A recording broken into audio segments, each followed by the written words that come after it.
Yeah, Irving, if it's the one I think it is, yes, I did. Also, I say sudden change of plans, but now the game is refusing to launch. So we'll see what's going on with that. Give me one moment. Also, oh shit, I forgot I need to do that.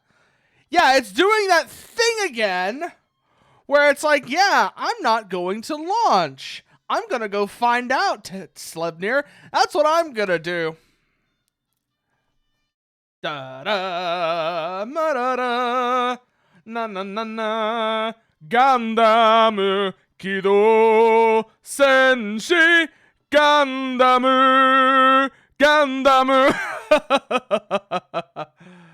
Ah, game launched, but the servers haven't. Ah.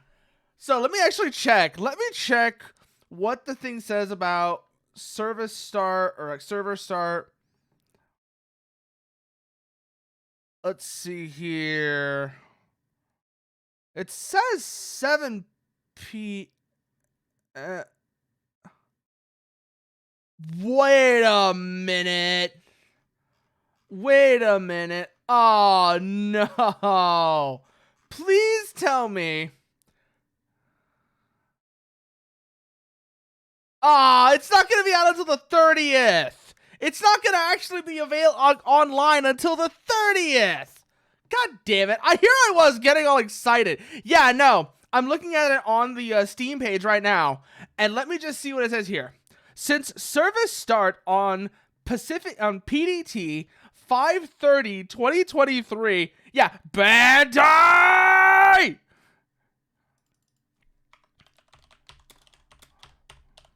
Bandai, you lying! Ah! Bandai, you lying box! So it looks like it looks like we are actually gonna play Ace Combat 4, which I mean isn't necessarily a you liar.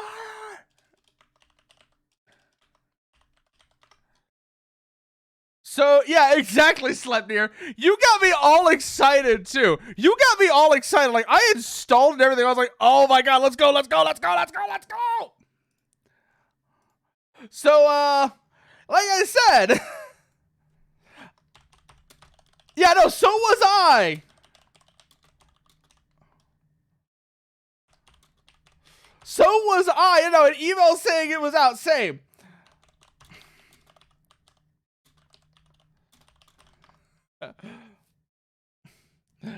But yeah, no. So yeah, like we said, we're going back to Plan A now. We're going back to Plan A, which is Ace Combat 4, because it is, shall we say, it is second best Ace Combat game after 3.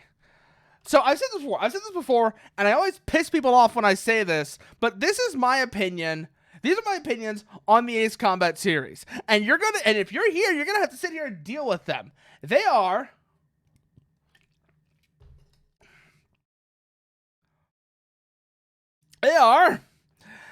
the best game in the series is 3. After 3, it's 4. After 4, it's 6. Then it's 0. Then it's 2. Then it's... Actually, no, that's not 2. Then it's Assault Horizon Legacy. Then it's 2. Then it's 7. Then it's getting hit by a car. And then it's 5. I really, really, really don't like Ace Combat 5. I've gone on over this before. How I really don't like Ace Combat 5. I'm also going to admit that one of the reasons I am doing this... One of the reasons I am playing Ace Combat 4, I was going to play Ace Combat 4, and I'm returning to that now, is because by playing Ace Combat 4, I can avoid playing Armored Core Nexus, which is really convenient for me, because I am really... It's another day where I can put off playing Armored Core Nexus. And let me tell you right now, yeah. Oh no, you were muted, Irving. Oh no. Oh no. I was gonna say, was another thing where like you couldn't hear me talking? Is that what was going on there? Cause yeah, no, it's like we get in here, and I swear to God, that is ridiculous though. that they would release the client today, but the servers don't come online until the 30th. What the fuck, Bandai? That makes no sense whatsoever. Yes, amidst the blue skies. What the fuck, Bandai? Why? Why would you ever do it like that? What does that do for anyone? Anyways, Ace Combat 4. I like Ace Combat 4 a lot. Yeah, exactly, Dusk. Bandai, you little shits. You ruined my greeting. Also, since we're going over to Ace Combat 4, let me post this up so y'all can see it.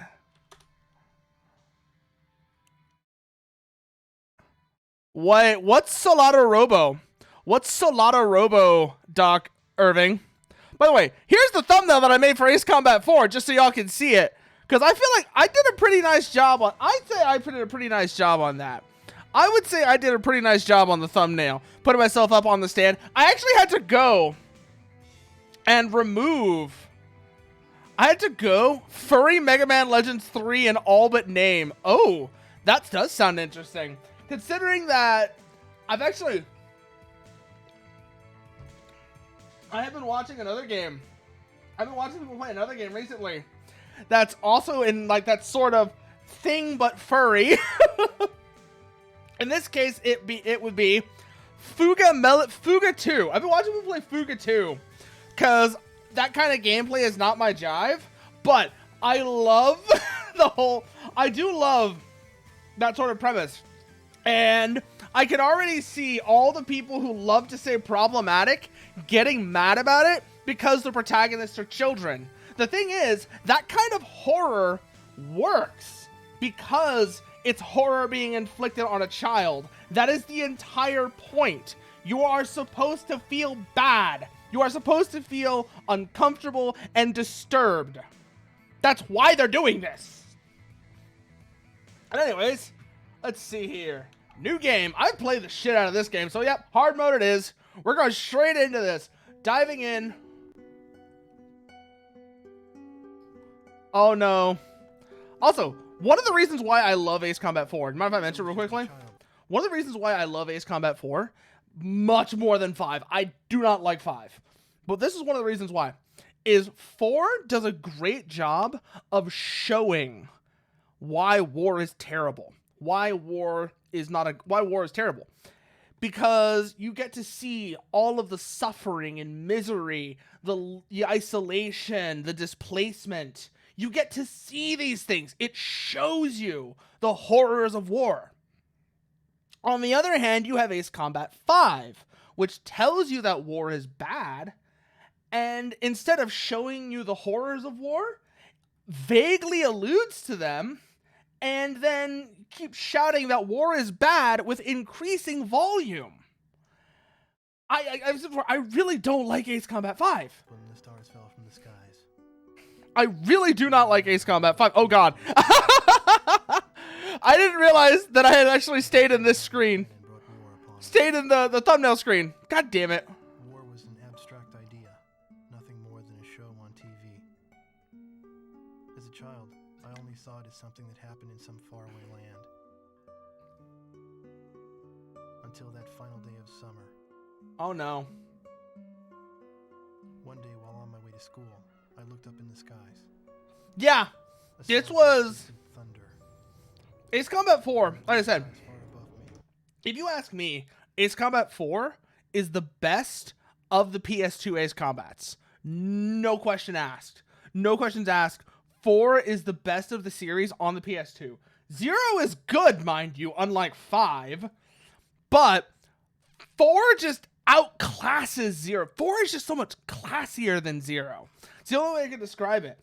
4 has just got so much more going on with its presentation. And it works so well. Especially these cutscenes where everything looks like it came out of like some old storybook. You only paid a $5. I'm not sure. Oh shit. I don't think you should be flying that low.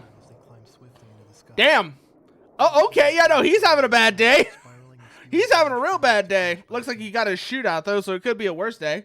Say that much. Still not a great day. Same cape where my The... family lived. Oh. Oh, no. Oh, no. Hey, Kikaz. Days passed. Hey, Kikaz. That's dark. Right off the bat. Like I said, showing you the horrors of war.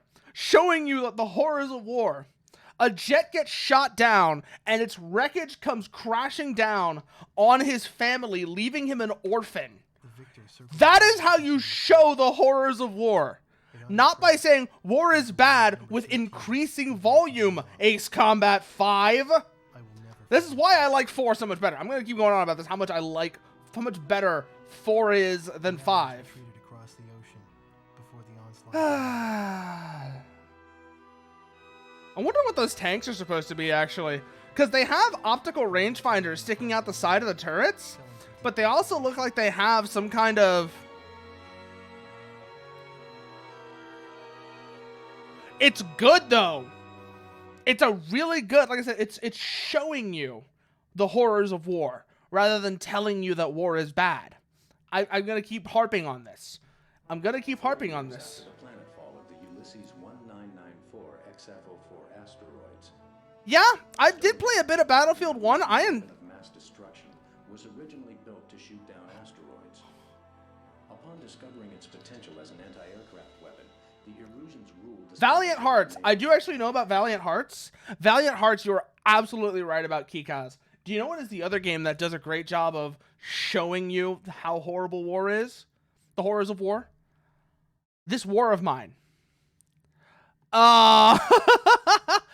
So what did Bandai do tonight, partner? So what they did, here's what Bandai did. They released the client for Battle Operation 2, but didn't bring the servers online, and they're not going to be online until the 30th. That's what Bandai did. That is what Bandai did. They're not going to be online until next Tuesday. So...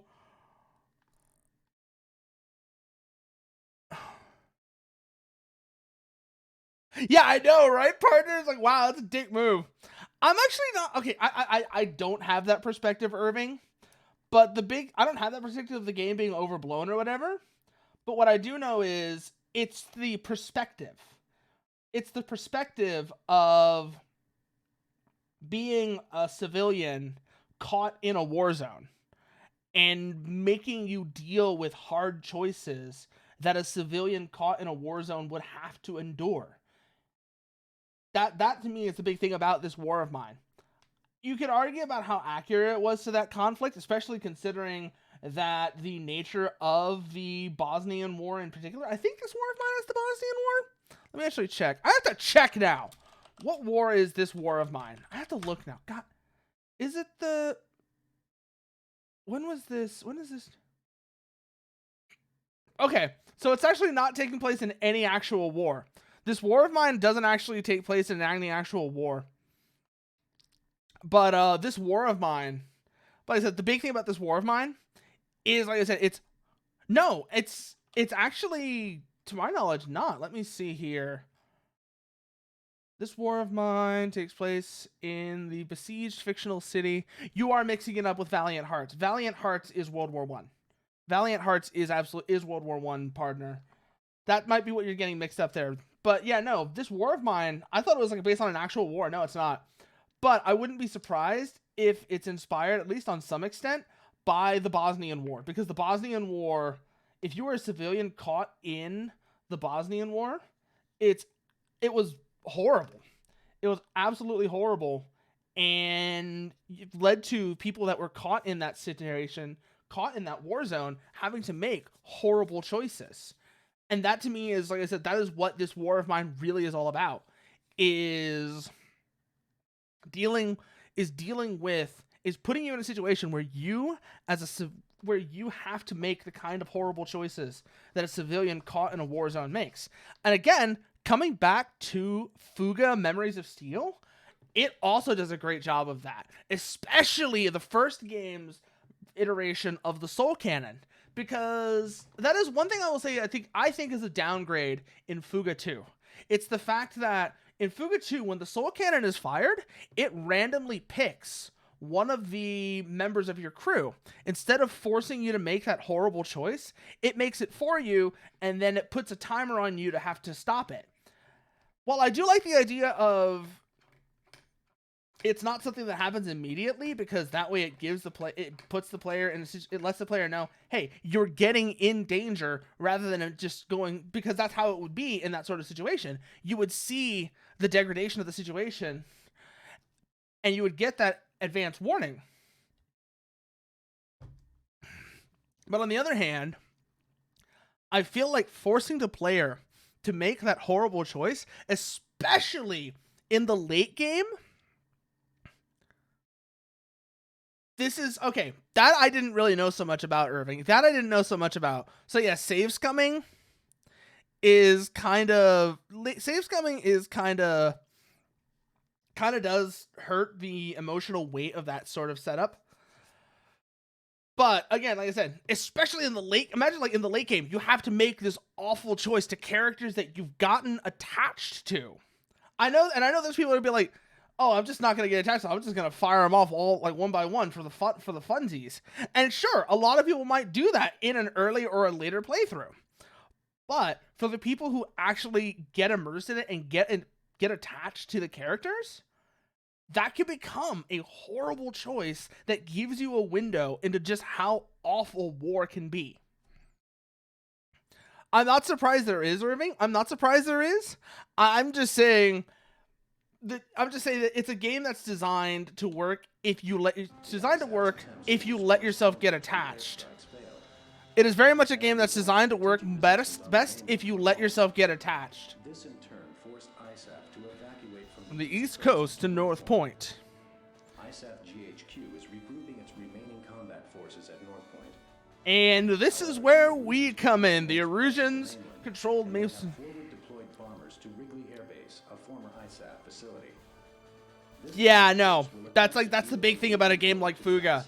It's a lot like horror games in that regard, where one of the things about horror games as well, like this sort of like these games, like these tragic war stories like Fuga or horror games, is they absolutely require the player to play along. They require the player to play along. They require the player to agree to get invested one way or another, to not be, cynically there, like, nah, they're not real, I don't care about them.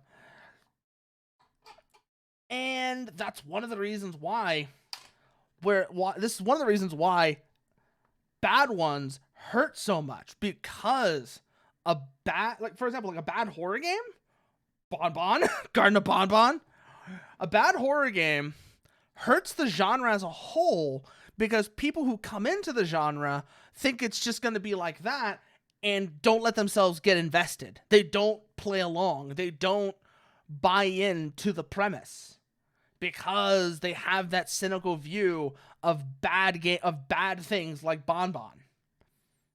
And that's why I really, in particular, really don't like bad horror games. It's also one of the reasons why I don't like Amnesia, because I don't like Amnesia. It's like I can't buy into Amnesia. I cannot buy into Amnesia because it has so many moments of where it forcibly and arbitrarily takes a tool away from you, rather than finding another smarter way to make it ineffective. The classic example I give is the fucking crowbar. The fucking crowbar is the biggest immersion breaker in all of Amnesia. Just to explain the crowbar. Let me just explain the Amnesia crowbar. The Amnesia crowbar is basically this. So there's a door that's nailed shut, and you get a crowbar. A fairly stout iron stick. Something that, even if you wouldn't be able to use it as like a very effective weapon, you could use to shove away a threat and get yourself some spacing so you can escape. Here's what Amnesia does. Here's what Amnesia does with the crowbar. You get the crowbar, you use the crowbar to open the door, And then the process of opening the door with the crowbar destroys the crowbar. It's almost as if such a cheap shot to be like, haha, you have nothing. It's not clever. It's not well thought out. It's a terrible way to reinforce the idea that as the player, you are powerless. It is a terrible and cheap way to send the idea that the player character is powerless. It doesn't work. It breaks immersion. It feels forced, and it's just awful in general. It is an awful idea in general, and I really don't like it, in case you couldn't tell. From this strategic position. So we're in North Point, the Usia continent, North Point, and we got a weather report. And now comes the briefing music. If you were here for the High Fleet stream, you might remember this one.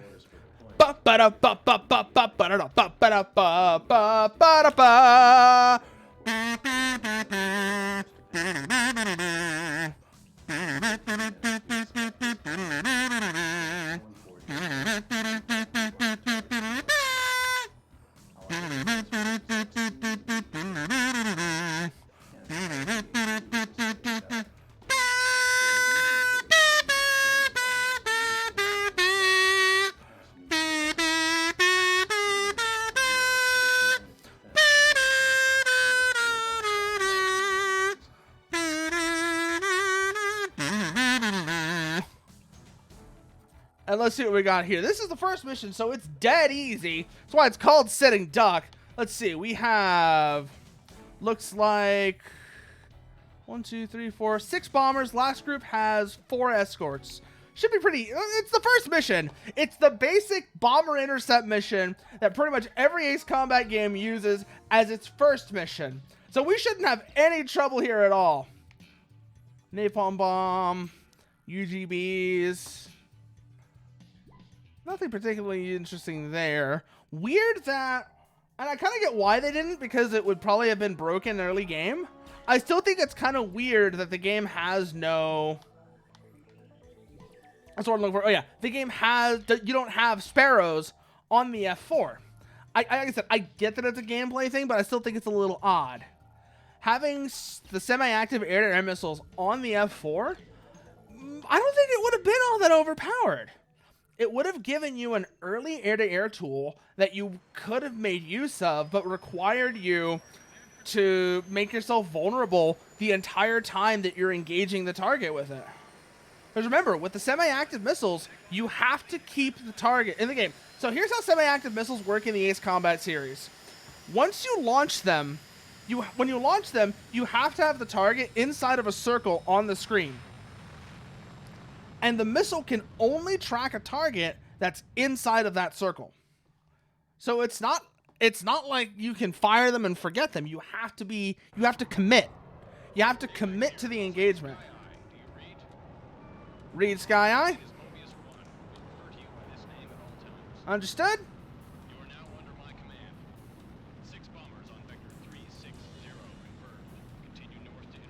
Let's see what we got here. 6 bombers, like he said. Today's my birthday. Wait a minute. They're TU-95s. That's different. That is different. That's actually kind of surprising. I remember the bombers in basically every Ace Combat game in its first mission tend to be B-52s. This is a change. This is not actually what I remember. I'm a little shocked by this. Huh. I'm actually a little surprised by this. Viper 3, engage. Targets down. Keep moving on to the next group. Gray 3, coming on the next group. Radar lock. We have tone. Shots away. Pull up and away from the escorts. They'll try and intercept us. We can bounce them on the way out if we really want to. They're not priority though. So if we run ourselves into a situation where we're in trouble, we can basically disengage and break away. Coming along, turning ourselves around. Watch that movement. Watch that. Watch that trajectory. Keep the energy advantage. Fox 2. Fox 2. No good. Okay, just go for the bombers. They're a priority.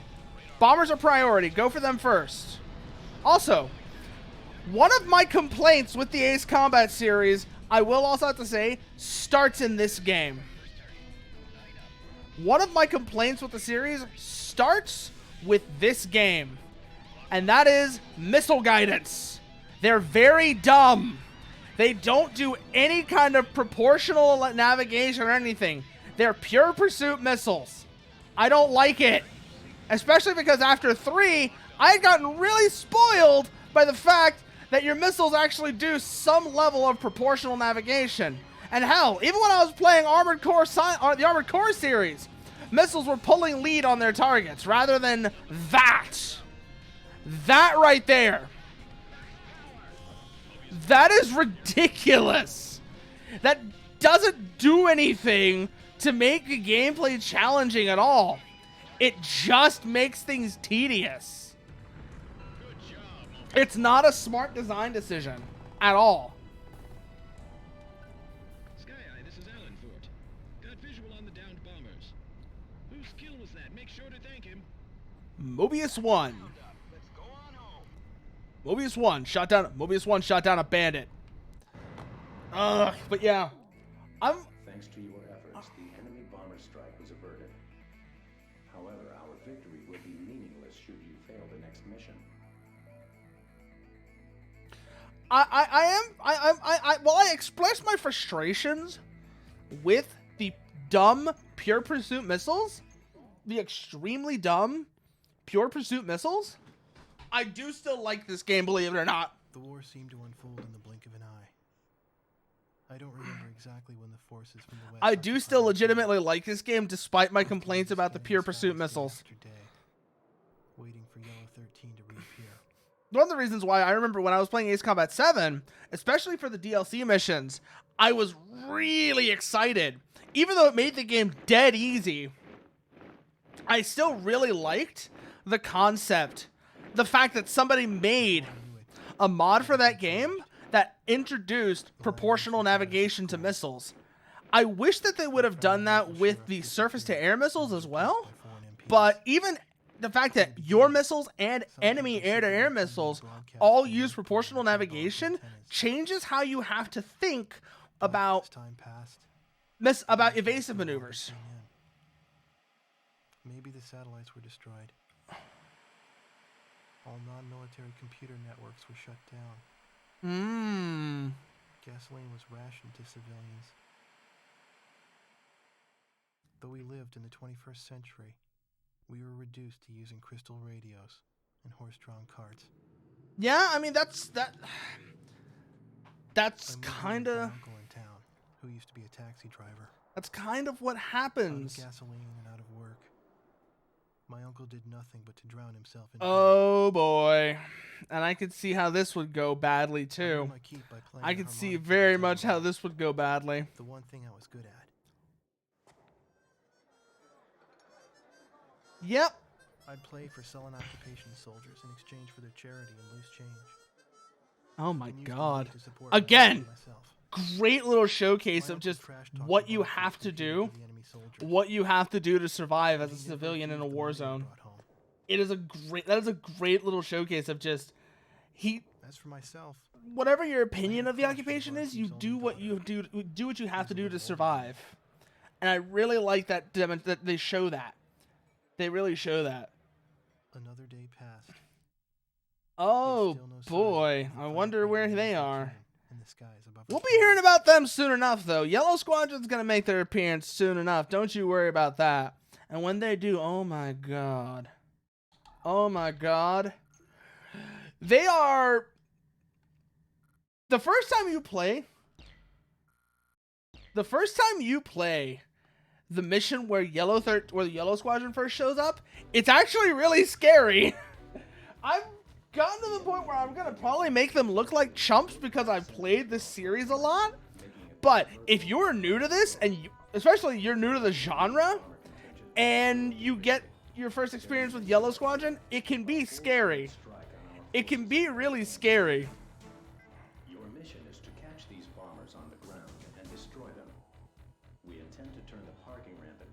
Suppression of enemy air defenses. Here we go. Destroy the Air Force. Destroy. That's the best way to remember. The best way to destroy an enemy Air Force is to destroy it on the ground. Don't bother fighting it in the air. Catch it before it can take off and just kill them all. That is the absolute truth of air combat. Like, realistically, that is what you're aiming for. You ideally are aiming to catch your opponent on the ground and destroy them before they can take off. So that's basically, and you can see that with this whole mission. So head down to low altitude. We don't want to be in the radar net. I know it doesn't actually matter, but I feel like, it's one of those things that helps me feel like I'm actually doing something here. Get ourselves into position.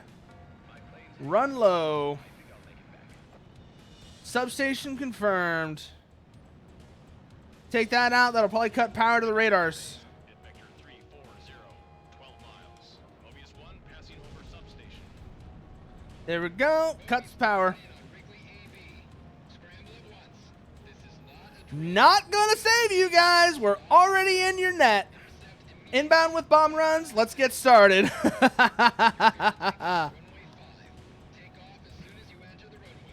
Now, I don't think a single one of these... I'm not going to let a single one of you get off the ground. Nice try, assholes. Bombs away. Come around, come around, come around, come around. Spot the next group, spot the next group.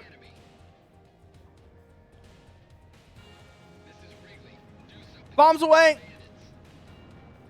Bombs away. 2 target groups left. Find the next group. Find the next group. Shit. Oh, that could have been bad. That could have been bad. That could have been bad. Okay, we're good. We're good. We're good. We're good. We're good. We're good. We're good. We're good. We're good. Go, go, go, go, go, go. Select bombs. Pickle. Pickle. 1 remaining. We missed one of them. We missed one of them with the splash. Let's go get the rest of them. Oh, shit. Never mind. There's 2 of them left. Ooh. Come on. Come around. Come around. Come around. Come around. Come around. Come around. Pickle. Pickle. Target group destroyed. Where's the last ones? Got them. Turning, turning, turning, turning, turning, turning, turning. 2 aircraft. Bombs away. Boom. God. I have played too much of this game. I have played far too much of this game, and it shows. Not just this game, this whole series. I have played far too much of this series, and oh my god, does it show. Bring ourselves around. Let's see what they got next for us. Was a success. A significant number of enemy There goes the substation. and a full Interceptors pass over. was averted. Coming back around. Boop. Boop. Watch it go, watch it go, watch it go. Boop. There comes the next one. Boop. God. Just absolute destruction there. Night, a spirit Absolute destruction with that airbase. out the sullen army grunts and commandeered the Oh place. boy. Hey, it's Yellow These are the Squadron. they were. The patch on their sleeve was the mark of the proud Air Force. Mm-hmm. A loud-mouthed Meat Hound. That is a cool jacket, by the way. That is a cool jacket. I won't even lie. Like, even that little, like, side off tangent view of that jacket is cool. And soaking followed. Oh. I believe it was their custom to call a pilot an ace once he shot down 5 planes. Oh. Oh. I see what's going on here. They actually have a wall. Went on to announce. And now, for our leader's results. They have a Everyone wall turned around to look at the dedicated. quiet man who sat alone, strumming a guitar. I found myself drawn to the music from his guitar. Our Yellow 13 bagged 3 more today, bringing his new tally up to 64 kills. 64. Okay, first of all, the thought of a pilot who's actually gotten 64 kills. Tentative smile. The man with That is incredible. Let's just get that out of the way right now. 64 kills is an incredible tally for a pilot to actually get. Started a new song. Considering that realistically, you have, let's see here, on something like, what is that, an SU-37? Let's actually think about the ordnance load they would be carrying. You would have 4 Fox 2 missiles, the infrared seekers, then you would probably have either 2 Fox 1s or 4 Fox 3s, depending on what time period you're looking at here. Fox 1s, for reference, are the semi-active missiles, where Fox 3s are the ones that actually have their own radar built in. If it's an Su-37, Su-35, Su-37 was a technology demonstrator that never went into service, so let's use the Su-35 for reference here, actually. Su-35, let me actually go check a common air-to-air, what would have been a common air-to-air load for the Su-35? Su-35 would have been... let's see here.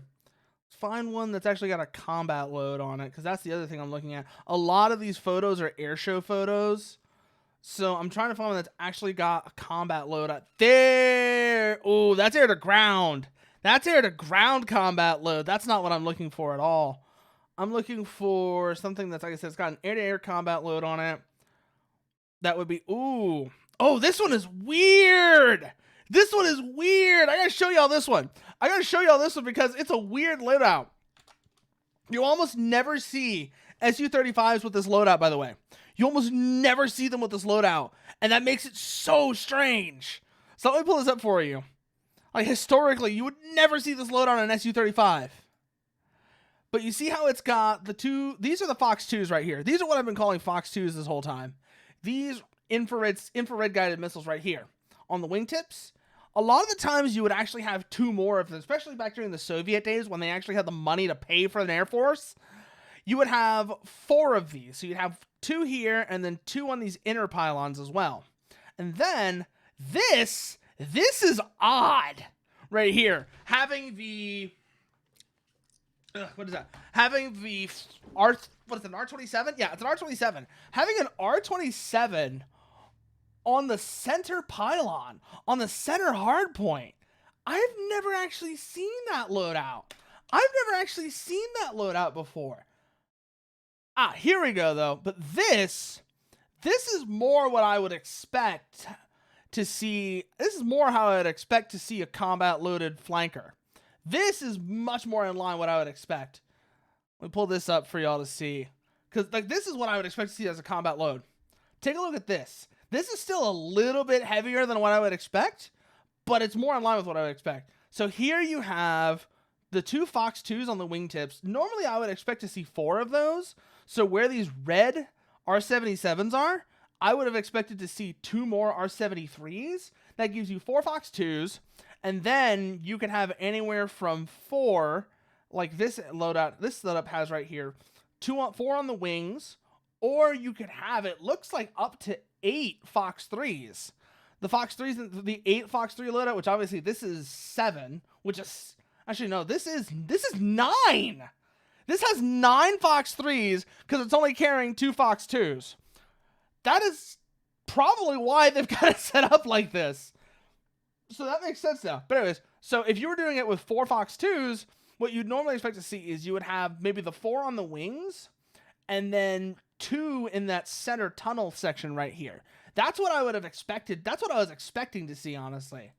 Or the same note, if you see it with R-27s, if you ever see an Su-27 with R-27s, which are the Fox 1 missiles, let me see if I can find a loadout of that. Let me see if I can find a loadout of an Su-27 with R-27s on it. Ooh, that is an old bird. But this is actually the exact setup I would expect to see.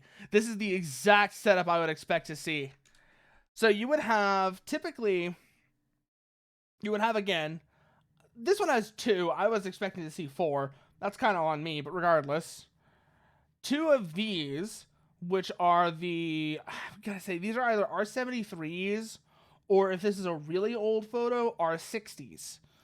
Both of which are Soviet-designed infrared-guided air-to-air missiles. Now, this plane is a little interesting as well, because it also demonstrates one of the more interesting things about Soviet air-to-air missile theory, where instead of all of their long-range air-to-air missiles having radar seekers, you can see these 2 in the middle right here, these actually do have radar seekers. But these 2 on the outside, notice how the nose is different. See how the nose is different? That is because these are the R-27T. The T is important. These are also infrared guided. And typical Soviet air combat theory, particularly during interception missions, would be that this aircraft would fire them off in pairs. So they would acquire the target. They would acquire a target either with the radar or this little thing right here, which is called an infrared search and track. Either way, they would acquire the target, and from there,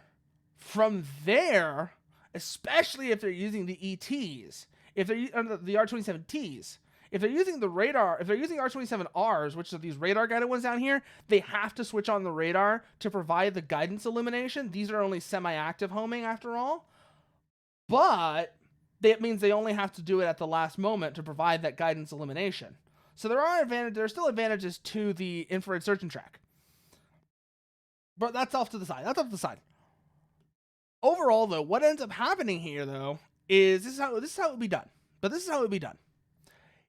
Is you would acquire the target on your infrared search and track or search radar, depending on what the situation is. You would line up on your intercept, often being vectored on by a ground controller that's remotely taking control of your aircraft to vector you onto the course.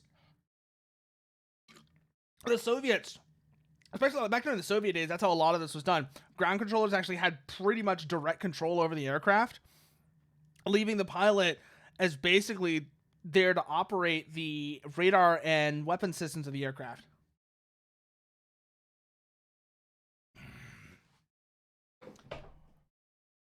Anyways, so once you're vectored onto the intercept, what you would do is, like I said, you would acquire the target, you would set up the lock and everything, and then you would fire one of the radar-guided missiles and one of the infrared-guided missiles. The thinking of the time being that by firing them off in pairs like that, at least one would still pursue the target rather than being deceived by any kind of countermeasures.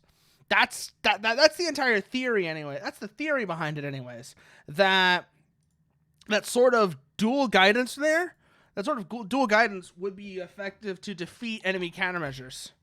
Something they were particularly concerned about with aircraft like the B-52 and its extremely powerful electronic countermeasures suite. The electronic attack capabilities of the B-52 were very much something that kept the Soviets up at night, because it was a big plane that had a lot of power generation and it could put out tons of jamming to basically just blind their radars. Gathering at the northern port of St. Arc. Ooh. However, the radar facilities atop Mount Shesna provide tactical support to the enemy. As a result, our evac mission is in jeopardy. If our troops can successfully evacuate and regroup at North Point, they will become a formidable force in future. So you want me to go in, destroy the radar facilities, allow your... blinding the enemy and hiding our troop movements. Okay, I can do that. I mean, I can do that very easily. Let's see how many radars we have to deal with. Looks like 9. 9 radar facilities of assorted types that we have to engage. Let's see if there's anything we can get that might be of use here. I know we have the F4, which it looks like, honestly, we probably are going to stick with the F4 for now, because the bombs on the bombs on this are really effective, are really good because of their size. Because they are the larger size, we have much better accuracy when it comes to actually engage. Much better accuracy. We have a much greater margin of error. Much better margin of error that forgives inaccuracy. Let's see here. Looks like, yep, we have early picket defenses coming in. Another F4. They are not moving in on us. Ignore them for now. Keep an eye on their movements, but check to see if they turn to re-engage us. Keep going this way. Go down low. Go down low. Oh, shit. Ah, shit. And I crashed. God damn it, I was kind of hoping to avoid that. I was kind of hoping to avoid that crash. Damn it. Retry. Yes.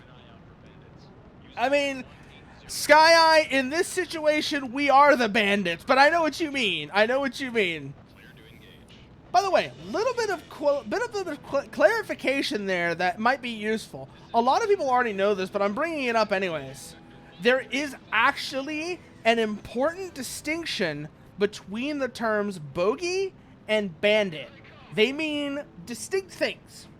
So bogeys refer to unidentified contacts, something you don't know what it is, but you assume that it is potentially hostile until you have evidence to the contrary.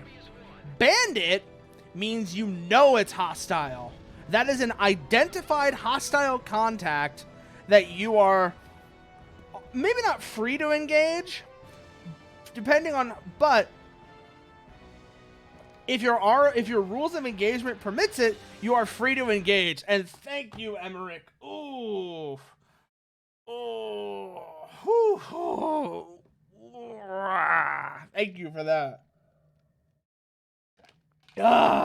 There we go. Much better. Much better. But yeah, in a nutshell, that is the difference between a bogey and a bandit. A bogey is you don't know what it is. A bandit is you know that's a bad guy. Coming around, coming around, coming around. Bombs away. Can we get both of them? Can we get both of them? No, we can't. I was hoping we'd get both of them in that one. I was hoping we would get both of them. Shit, we might have actually. We might have gotten both of them, huh? Maybe I'm just blind. Oh! I thought I was going to be a pancake there for a second. Come ourselves around, come ourselves around, come ourselves around. Watch those bandits, watch those bandits. Looks like an FC. Oh my god, they sent Vipers after us. They sent Vipers after us. They really don't like me now. That means they really don't like me. They're sending an aircraft that much more advanced than my own to try and kill me. I have stirred the hornet's nest. That's what that means. I have absolutely stirred the hornet's nest. Coming in on the next one, coming in on the next one. Guns, guns, guns. Coming up, coming up, coming up, coming up. Maintain the energy advantage. Maintain the energy advantage. Watch your angle of attack. Come on, come on, come on. Box 2. Got him. Got him. Where's the next one? Where's the next one? Looks like ground targets now. Coming in to engage. Spot them. Sometimes I have always wondered, and this is one of the things I will give Project Wingman credit for. I am not the biggest fan of its story, and I know a lot of people say, what do you care about an Ace Combat game's plot? I expect at least some level of coherency. That's really the thing I'm expecting, is I'm expecting some level of thematic coherency. But anyways, that's not what I'm here for. What I want to mention is one of the things Project Wingman actually does right is the character of Prez. Because a lot of people have wondered for a long time, whenever you fly a 2-seat aircraft in this series, who's the guy on the back? That has always been like a long-running question. And this isn't just me loving Madeline Doro's performance, by the way. Madeline Doro's performance as Prez is excellent. Let's get that out of the way. But it's also just the fact that they thought about that. They thought about, hey, who is that person in the back seat when you're in a 2-seat aircraft? And I like that. I legitimately like that.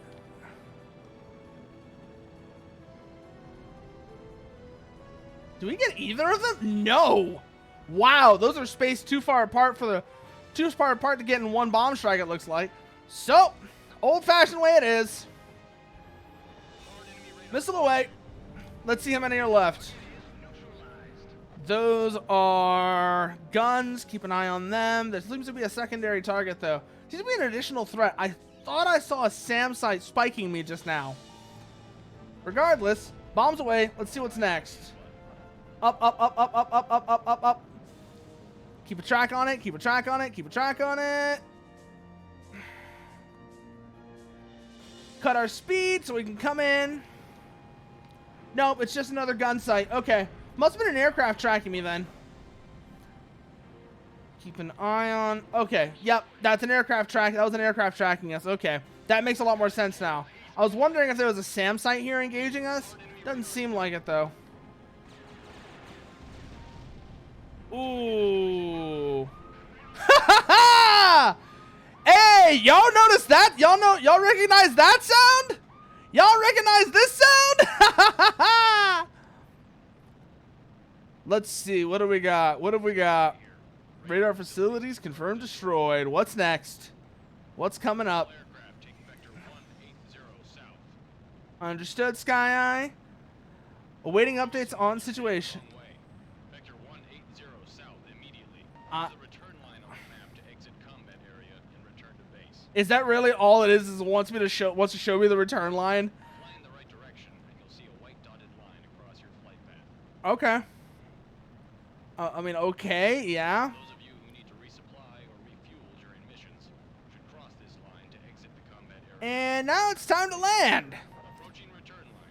Follow the controller's orders, blah, blah. Perform landing check. You are cleared to land. Time to bring her down on the boat. What's our distance? There's the boat. Bring ourselves over. 1 mile to touchdown. Watch our speed. Watch our speed. We don't need to don't want to stall. I've done that one before. It's not good.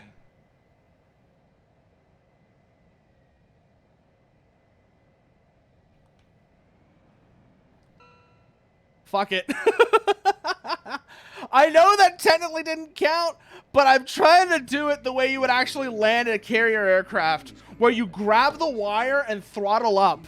That's actually how you're supposed to land on an aircraft carrier, by the way, is when you come down on the carrier, once you grab the wire, you're supposed to hit the throttle, because that way, if you didn't get that way, just in case you happen to not grab a wire with your hook, you have the speed to come back around and try again. That's the reason why they do that. If you've ever seen a carrier landing, this is actually, let me show you what I'm talking about, actually. Let me show you what I'm talking about, because when you actually see it, it makes more sense. It makes a lot more sense when you actually see the kind of landing technique I'm talking about here. So, carrier landings. And let's see what I can pull up. Let me see if I can find one that's like a great demonstration of what I'm talking about here. This one actually, okay, so here we go. Harry S. Truman, 2013. Yeah, this will probably be a perfect example of what I'm talking about here. It's probably gonna have some weird, obnoxious music over it. Whatever. Doesn't matter. But watch this. Watch how they land on the carrier. Okay, takeoff, I don't care about. Watch this. See how the wire is what stops you? You're not braking when you land on a carrier. When you come in, it's almost like there's a reason why they call aircraft carrier landings a controlled crash. A controlled crash. The whole idea is you slam that plane down on the deck and you let the wire do the stopping for you. Watch this one. And you can hear it as well. Especially, and if you watch them at night, if you watch a night carrier landing, they're really crazy, because sometimes you'll actually see aircraft go into full afterburners. These aircraft will go into full afterburners when they hit the deck, and you get this big glow from the back of the plane. Let me see if I can find one for you. Let me see if I can find an example of what I'm talking about here that demonstrates what I'm talking about. Let's launch. That's launch. That is launch.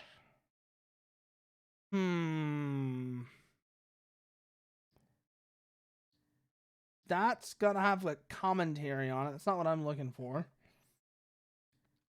What is it that I'm looking? I am.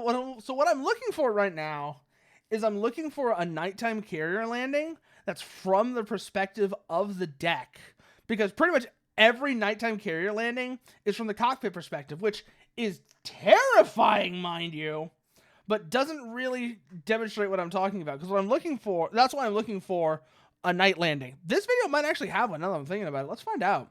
Let's find out if this video has any night landings in it.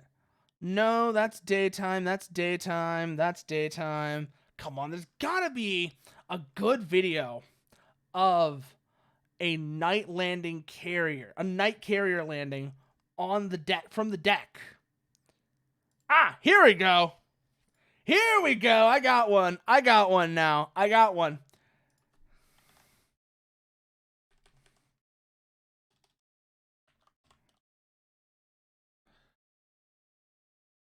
It's a shorts, which is why it looks weird in case you're wondering.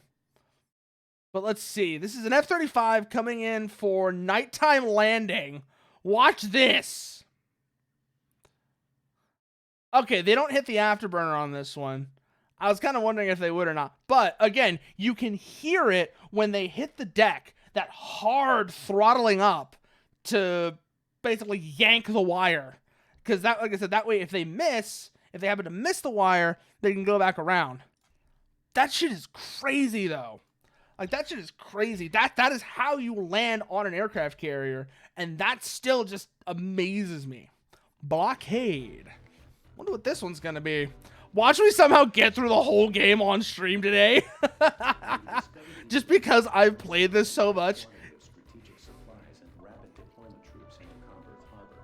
Oh. Appears to be the staging area for an attack on North Point.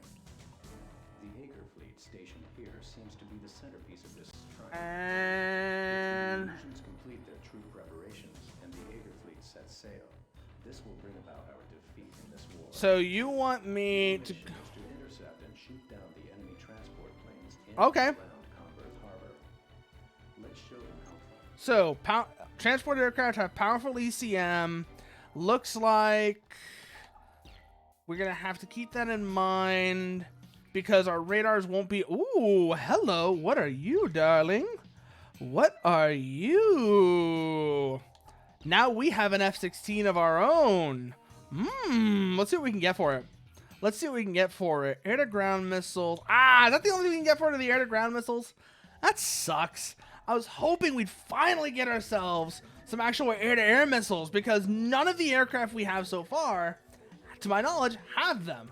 We can check to see if the F-5 does, but I doubt that it does. Let's look. Let's see. F-5E does not say, because it's going to be like, no, you got to buy the plane in order to check. Let's see. Sell the F-16 back, and let's see what we get with the F-5. If the F-5 gets us air-to-air missiles, then that might be worth keeping, but I don't think it does. I don't think we get any air-to-air weapons for a little while now. Let's have a look here. Buy weapon F5E. Nope, it's just rocket pods. Okay. So, considering that, yeah, I'd rather have the F-16 because of its improved performance. So, let's go and get that. Let's go get the F-16. We'll use that so that we have the advantage of its improved performance over the F-4. And we'll see how long it takes for us to get an actual air-to-air weapon. Probably not. Probably going to be it might be the next plane after this. But watch it take forever for us to get one. Watch it take forever for us to get an air-to-air weapon, an actual air-to-air secondary weapon. It wouldn't even surprise me at this point. Okay, yep, there's the ECM cloud. So find the jamming aircraft, and then we'll have that'll clear out our radar. Memory serves me right. They should be look. First of all, they're located at the center of the jamming zone, and second of all, they should be located at high altitude. So we're gonna keep an eye out for. Got him. Not quite as high as I thought, but definitely higher up than the rest of the aircraft. One down. Go, go, go, go, go, go, go. There's the transport.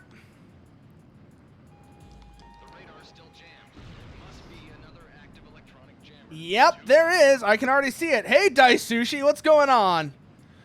Keep a track on that. Go up, up, up, up, up. We want that altitude advantage so that we can come in on an attack vector. Let's see what we are looking for here. There's the jammer. Got it. Tally-ho. Come on, baby. Come on. Give me that tone. Give me tone. Fox 2. Fox 2. Where's the next target? There they are. Hello.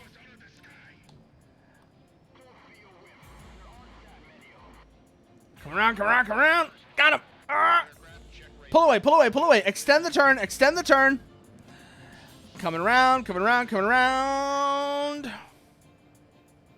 Ooh, so you might have heard me use that term. And if you're familiar with the concept, you'll understand why I did that. So what I'm doing there is what's called extending the turn. And the reason you do that is to control your energy loss. Pulling hard turns has a price, even in an arcade game like Ace Combat. Even in an arcade game like the Ace Combat series, pulling hard turns like this has a price. You see how I'm bleeding off speed very quickly? Whilst, yes, you might have to do that sometimes because you want to make that sharp turn to get your nose on an enemy aircraft, other times it might make more sense to instead take a longer, wider turn, maintain your speed, and as a result, hold an energy advantage over your opponent. Ooh, okay. So, what's next then, I wonder? What's next? We just took care of a supply fleet. We just took care of a supply flight. Oh no, it's time for our first encounter with Yellow Squadron. Who's ready to suffer? Ooh, let's see what we got here. Now loading. Okay,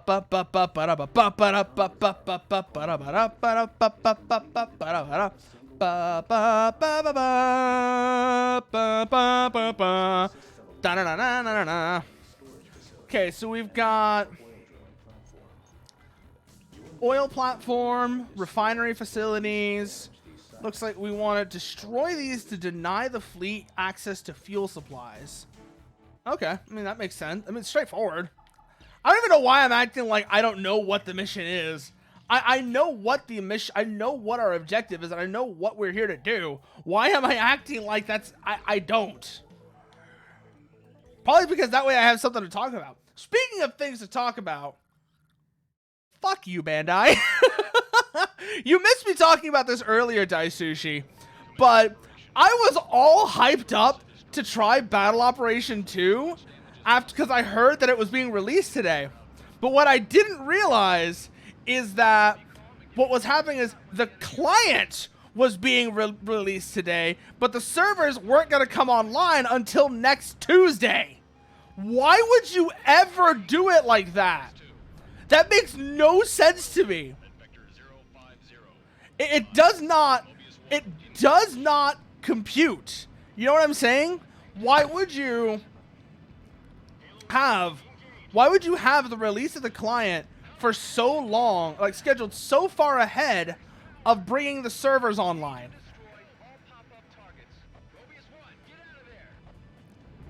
Pop-up threats engaged. Pickle, pickle.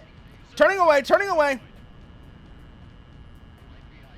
Woo! Wow. They've got this place must be bristling with SAM sites. Shit. Must be like that. Okay, who here has seen the movie? Okay, who all here has seen the movie Flight of the Intruder? Because there is a scene in that movie that this very much feels like. They do this one. What they do is they actually run this one strike on what they call SAM City. SAM City is the assembly and storage area for North Vietnamese surface-to-air missiles in the movie.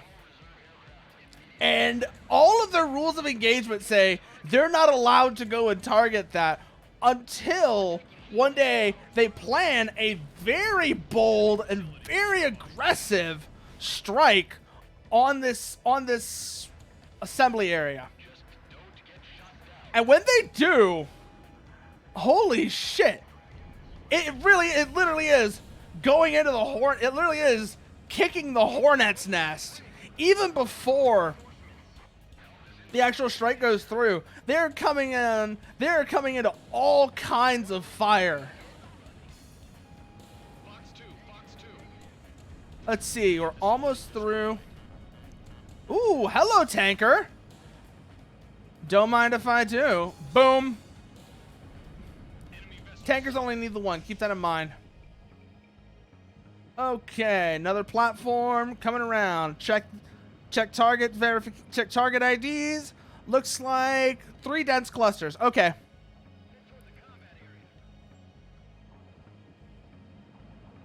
Bombs away, bombs away. Woo! They are not going to be happy about that one.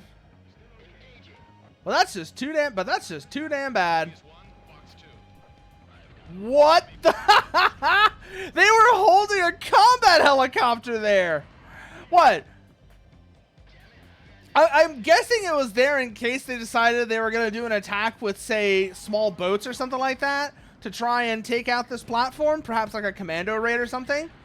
Well, that didn't work in their favor, obviously, because instead it seems like here comes the airstrike. Let's see. Cranes and other minor accoutrements are left on this one. Let's run them anyways, though. We could use, try and hoover up all the score we can. That little tower there, keep an eye on it. Come around, come around, come around, come around, come around. Shit. Oh! Disorientation is a bitch. God, it's like I was doing so well there, too. Damn it. Ugh. Getting disoriented like that sucks. It absolutely sucks. Because like I said, I was doing so well there. But then, you see how the sky and the water look very similar? It can be really easy to get them mixed up and not realizing that you are going to fly into the ocean. There's actually been a bunch of recent cases of that happening in Japan where that's exactly what happened. They were doing nighttime flight exercises over the ocean. And because of the weather and time of day, that's exactly what happened. The pilots got disoriented. They thought that the ocean was the sky and flew down into it. To my knowledge, and this has been a long recurring problem that a lot of work has been put into addressing. One of my favorite things to come out of that is what's called auto GCAS. So auto GCAS, in case you're wondering, auto GCAS does is if it detects that the aircraft is gone below a hard deck set by rules of engagement, it will automatically pull the aircraft up unless the pilot overrides it. Because one of the other main reasons why that can happen is pilots pulling high G maneuvers lose consciousness. And so having something that can pull an unconscious pilot out of a dangerous situation has been an absolute godsend.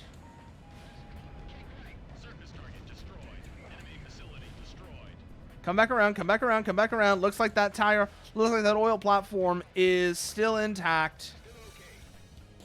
Coming in. Bombs away. Ooh, so it looks like we have a bunch of cranes left intact. And aside from that, that's really it on this platform. Keep an eye out for... Let's go see what we missed on the other platform once we get this taken care of. Someone's spiking us. Keep an eye on that. Go perpendicular. Generate good geometry. Break their intercept. Man, imagine what this would be like if the game's missiles actually pulled proportional lead. That would be so... The maneuvers you would have to do would be so much more interesting. Because you have to account for the fact the missile's going where it thinks you're going and therefore has a lot more energy to expend on countering your evasive maneuvers. Oh, okay. That was almost bad. That was almost bad. Come back around, come back around, come back around. That platform is still very much intact. Bombs away, bombs away. Bombs away. Ha ha! Right back where we started, baby. Right back where we started.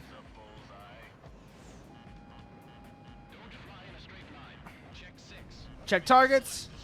Looks like mostly cranes left on this one, and aside from that, a couple of SAM sites. That's probably one of the aforementioned. Nope, that's the helicopter. Okay. Keep track on it, keep track on it, keep track on it. Coming around, coming around, coming around. Fox 2, Fox 2. SAM site silenced. Whoo-wee! Ha ha! Come on, baby. Come on, come on, come on, come on, come on. Bring ourselves around. Let's hit that tower. Got him! What's next? What's next? That's a crane. Looks like just peripheral facilities. Ooh. Ooh, wow. Everything is here now. Everything is here now. I've really pissed them off. Let's see how far we can run this. Let's see how far we can run this. What's our time looking like? We're good. We're good. We're good. We're good. Watch it. Watch it. Watch it. Watch it. Watch our speed. Watch our speed. That was no good. Okay, come up, come up, come up, come up, come up, come up. Go perpendicular. Ah. Go vertical. Come on, baby. Chase me up. I dare you. I dare you to chase me up in your little MiG. That's right. You're not going to. Because you know you're not going to win that fight. Closing, closing, closing. Fox 2, Fox 2. Target destroyed. All right, we've hit the threshold. We can relax now. Come around, come around, come around, come around. Got it. Where's the next target? Where's the next target? All right, let's go for the refinery. We've gotten basically cleared out the oil platform. Let's go blow out that refinery now. Land facilities are probably going to be a lot more important to their ability to supply fuel to the fleet after all. Crude oil is important, but the refined distillates are what really matter right now. The diesel, the jet fuel, all that business. More of that we can deny them, the more effective this raid will have been. We've got 2 bombs left. Keep that in mind.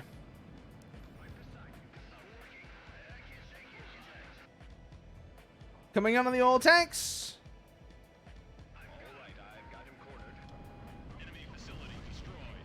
Whoo! Look at them burn. Look at those tanks burn. That's a pretty sight right there. That's each one of those might as well be a whole ship that's not going to be leaving port anytime soon. That's for sure. Every one of these tanks that we blow up, that's a whole ship not leaving port. And that makes our lives that much simpler.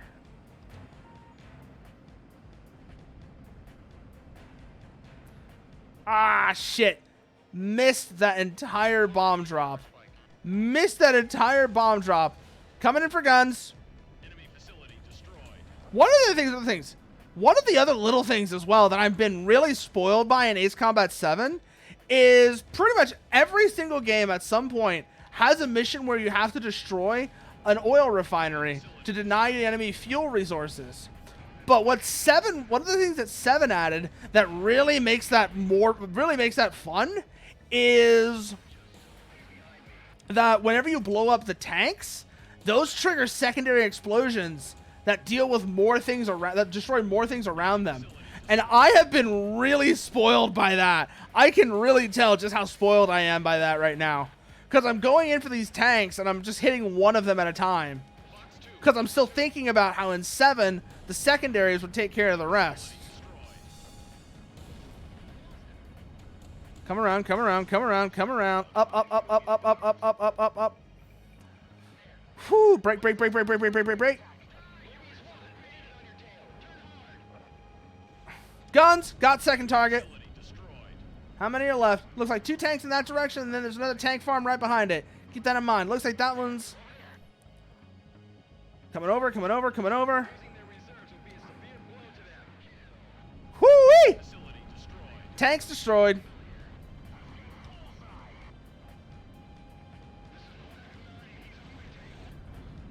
Woo-hoo-hoo! Come around, come around, come around, come around. We've got 2 minutes left. We still got 2 minutes to go. Let's see how much damage we can do in that time. Because once the Yellow Squadron shows up, we just have to leave.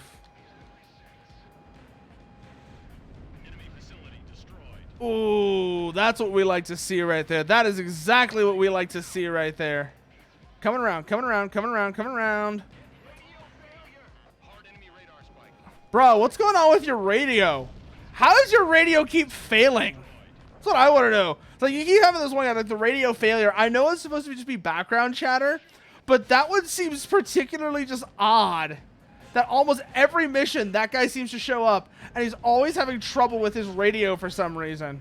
It's like, who is supposed to be maintaining that radio, and how are they so bad at it?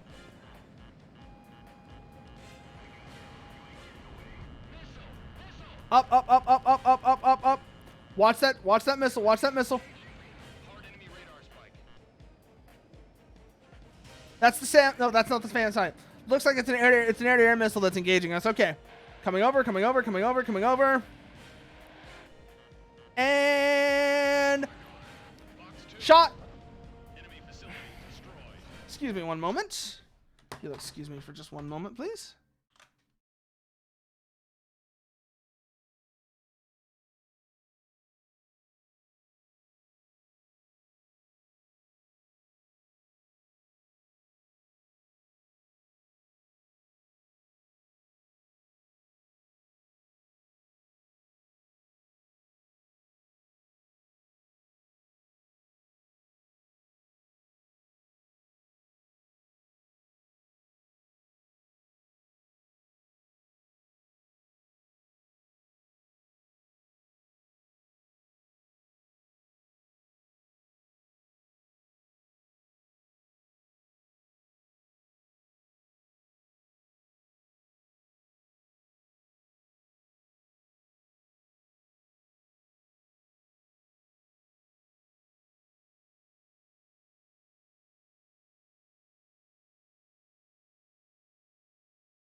And now I'm back.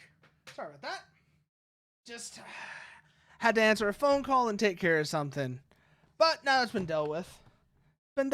So let's get back to it, shall we? Let's get back to it. And yeah, Nuker, now you mentioned it, that is really funny. They're constantly reporting radio issues with their radio. How does that one work? God. Come around. And hit that smokestack.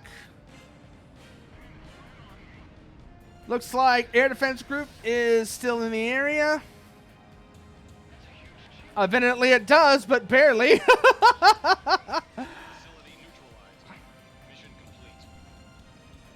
Wow. Okay. Not even gonna let the time run down.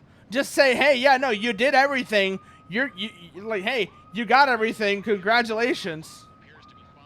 Okay, let's start heading south because that's Yellow Squadron, and we're not gonna be able to fight them yet.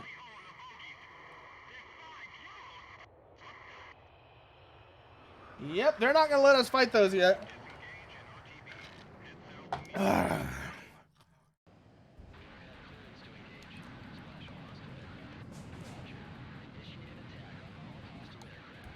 All we gotta do right now, run south. We can, like I said, the game's not gonna let us engage the yellows yet. Even if it says that we can, we're not gonna be able to engage them yet. So let's get the hell out of here. We've done what we came to do. That refinery is burning. So yellow showing up, too little, too late. Let's just run off and make them deal with the bullshit. Let's just run off and make them deal with the fact they failed. Go low. Terrain mask. Come on.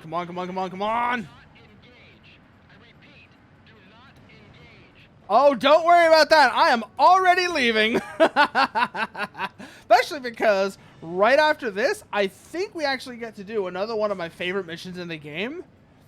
Particularly because of its soundtrack. The soundtrack for the mission after this one is one of my favorites in the game. A lot of people will look at it. And are just like, well, why would you make this the music for it? But then you actually look at the type of engagement you're doing in this mission. Million barrels of reserves and the ability to process 250,000 barrels of crude oil daily. Damn. The facility is effectively immobilized and no longer a threat. Yeah, no, that'll do it. Unfortunately, That will absolutely do it. Just completely fuck their oil refinery. That would absolutely do it. I would say that's a success regardless. Sinks can keep functioning for many years, decades even, proving that they can handle the flow of time. I swear, every time you come in with one of them that's really got a pun, this is all that immediately happens. This is immediately what comes to my head. Whenever you come in with one of those puns, Goblin Man, this is all I hear. Right here. Just immediate mental image that I get as this song starts playing.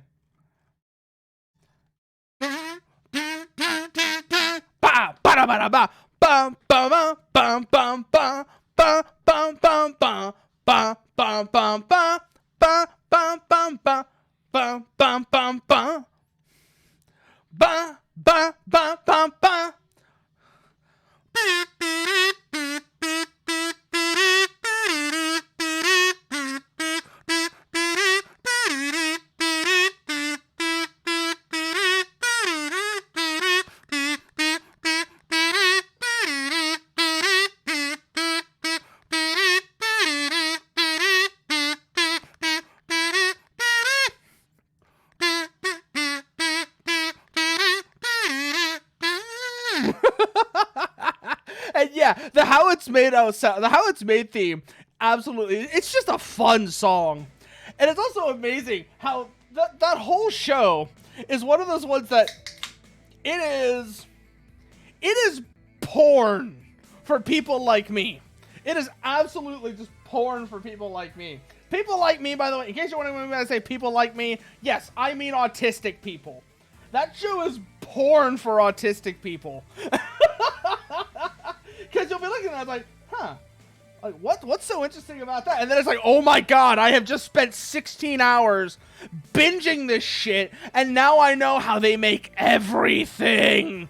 Oh my god. One of my favorite things, because this is one of the ones that I was always wanting to see, is when are they going to show how they make the machines that make things? I remember how the mayor bragged about it, even though it would completely bypass our town. Yeah, it's the autistic moth lamp. Absolutely, Goblin. Makeshift runway. And the unfinished It is absolutely the autistic moth lamp. They were the elite flight squadron. Oh, by the way. You might have missed it earlier when I was talking about it, but I was talking about the infrared search and track system on the Su-27. That's actually it right there. You see that little shiny bit right there? That is the infrared search and track system. It's basically an infrared camera that scans the sky and looks for hot things. Ironically, the same cannon that was created to shoot down the asteroids became a catalyst to the war. Wow. Who would have thought? No longer came. The squadron was assigned long-range missions that took them to distant battlefields. And that's when they ran into me. That's when I ran into him, I should say, really. I thought of the words I would use to confront him and bided my time. Did you, so what did you end up saying? Although I harbored these feelings within me. Also, a little thing. I don't remember. I think the European version of this game, as the European and Japanese versions of this game, actually have a slightly different thing here that was removed from the North American release, where the kid who's talking, actually, they give him a gun. Like, one of the resistance members gives him a gun. This, I think, comes up later, but they give him a gun to try and actually kill one of the Yellow Squadron members, but he can't go through with it, and that causes like a whole conflict. Felt that the wingmen would never allow danger to get near Yellow 13, even on land. The pillar of their group, 13, exuded an air of invincibility. Well, let's see. A five-plane formation. He was a man who prided himself not on his kill record, but on his record of never losing a squadron member. Let's see how long that record lasts. 13. Describe just how good Yellow 13's flying was. Wow, he's just enamored with them. The lead plane of the five-plane formation should have turned the same arc with the same timing as the others. Oh? Yet only his plane drew sharp contrails. You call that good flying? Towards the weaker enemies he downed. Someday, if an equal appeared, you call that good flying, but if he is deviating from formation to pull a fancy hard maneuver like that, I can understand, like, it's the perspective of a child, so they don't realize these things. That's unsafe, because you've created a collision hazard because you're pulling harder. Not to mention, when you're that low pulling maneuvers like that, what are you gonna do if you stall? What are you going to do if you stall? All you can do is, if you're lucky, reach between your legs and hit the bang seat. Then again, like I said, this is a kid talking about these things, so he wouldn't recognize that. He wouldn't think about that. He's just like, oh, wow. And so as time passed. Oh, I love the little paper airplane. I love the little paper airplane. Leaving them was no longer an option for me now.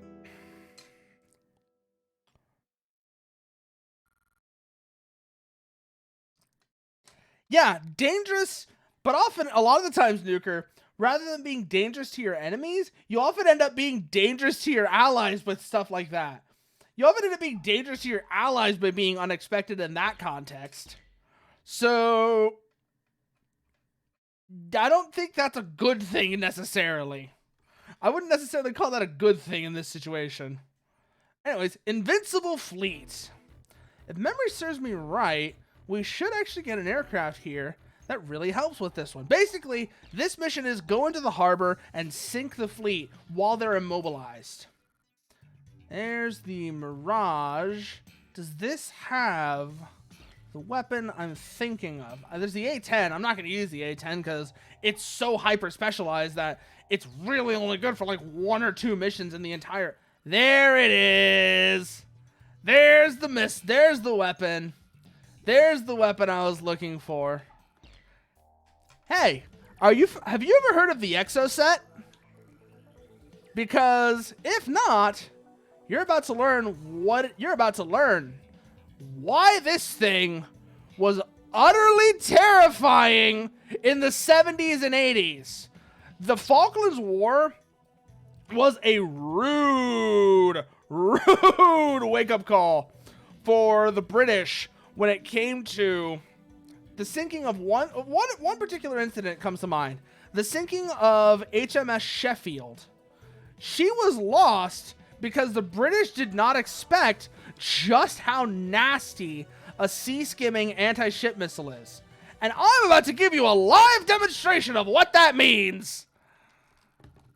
Score at least 3,000 points. Continue to destroy enemy forces. Okay, I can do that. I mean, of course I can do that. That's the entire reason I'm here. Initiate attack. All aircraft We got 10 shots of those, then we have to go back in for reloads. Just keep that in mind. use your fleet while they're at anchor. Good luck. Come in low. That's a lot of warships. Lots of targets! Battleship Tanager identified. Bruiser! Battleship Tanager sunk. Come around, come around. Go, go, go, go, go, go, go, go, go, go, go, go, go. By the way, if you remember Ace Combat 7, you'll also remember the Tanager as being the ship of Captain Matias Torres. A very interesting character that you might have seen if you were here when I was playing. You might have seen if you were here when I was playing the DLC missions. He was the captain of the Tanager, the ship we just destroyed. Enemies above the main ship. Mobius 1, landed behind you. Carrier Geophon sunk. Fox 2, Fox 2. Sam Oh, wow. The SAM sites are still active even as the ship is going down. Okay, I guess. Cruiser Beluga. Engaged. Down she goes. Watch it, watch it, watch it, watch it, watch it, watch it, watch it. One of the other little things I love that Ace Combat 7 introduced, but I wish they had gone further with it, is making ships actually really nasty because they could, by being able to shoot down your missiles. I wish that on higher difficulties they would have gone further with it, where they could fire off missiles to engage your missiles rather than just their sea whiz shooting them down. That would have made things, that would have made players have to do much more interesting engagement profiles to get around that problem. At least I think it would have been interesting. Probably the only person that thinks that, but hey, I think that I'm going to mention it because I think it would have been cool.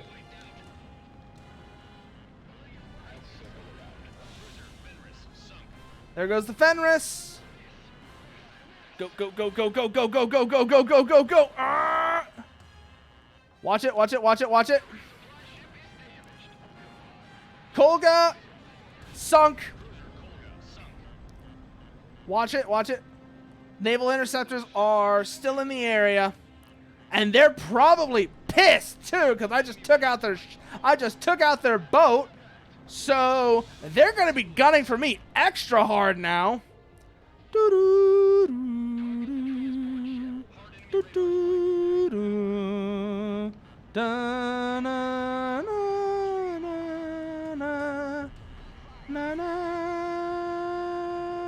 There's the SAM. All right, we defeated that missile. Come take out the launchers. SAM destroyed. Whew. Okay. Looks like that should be the ground-based missile threats in this area. Never mind. Fox 2, Fox 2. There goes the Hearn. Keep a lookout. Keep a lookout. Keep a lookout. Whoo, hoo, hoo. You think you're gonna run away? You think you're going to escape? Fox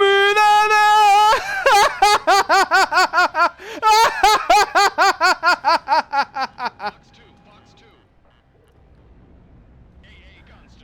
Okay, that takes care of that. Takes care of that AA threat. Come around. Let's see if we can't catch this next group in the docks. Back to the exosets. Keep an eye out for on the right, on the right, on the right. Those are just cranes. Those are port facilities. Never mind. Landing ships. Oh yeah, we can't have any of those. Now watch what this missile does. Watch what this missile does as it comes in. It takes that really long, low profile. That is one of the things that makes these so nasty. They're skimming. That's the term. Sea skimming. They're flying just above the wave tops as they come in on their final approach. So you have no time to engage these things. Remember what I said before about the radar horizon? Your radar is not going to see these things until they're right on top of you. Realistically speaking, your radar's not going to see them until they're right on top of you. And as a result, when they appear, you have to run through the entire engagement process, often in less than 30 seconds. Some of these missiles, that's what's really nasty. I want you to imagine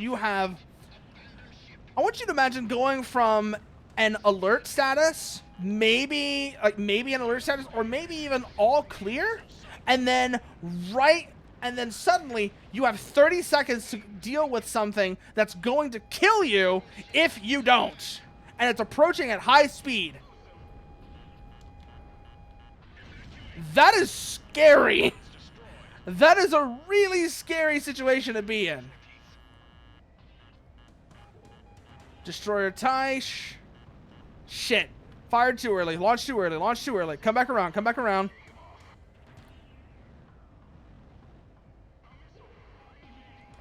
Fox 2.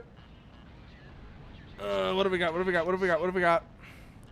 Looks like AA guns left over on that cruiser. Port facilities. Turn. Force that missile off of us. Good. Come back around. I'm wondering, actually. I'm wondering if maybe this will probably be a retcon, but I'm wondering if that voice that's like, all able ships evacuate the harbor and all of that. I'm wondering if that's supposed to be Torres or not. It would make sense if it was, because I think he was in overall command of this fleet at this point. So that being Torres makes actually a surprising amount of sense. And now I'm wondering if maybe when he was on the submarine during those, like, I forget how long it was. It was like over a year. I think it was like over a year that Torres and his crew were at the bottom of the ocean with the Alicorn. I am wondering if he ever developed an irrational fear of ribbons when he was down there. Because considering that Mobius 1 was part of the strike package that destroyed the Aegir fleet and was the pilot that ISAF rallied around during the Continental War, I can imagine that he had plenty of experience dealing with us.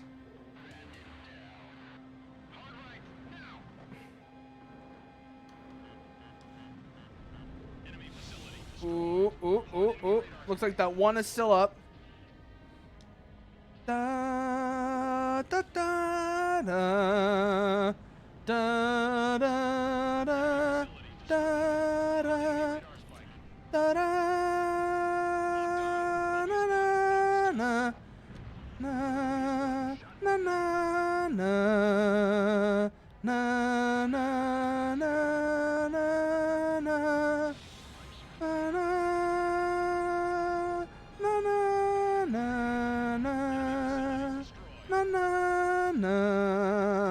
Come on. Bring ourselves over. Ooh, hello, bye.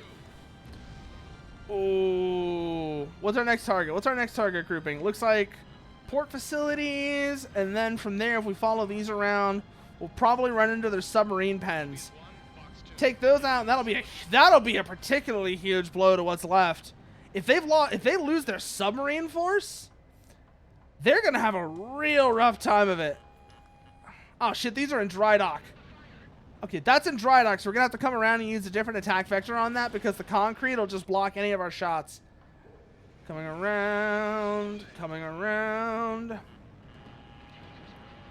Shots out, shots out. Got him. Ooh, what's next? What's next? What's next? What's next? More port facilities. Looks like there's another ship out there on dock. Another ship docked there. Looks like it's another cruiser. Ah, damn it. That's all our missile stock gone. Time to head south.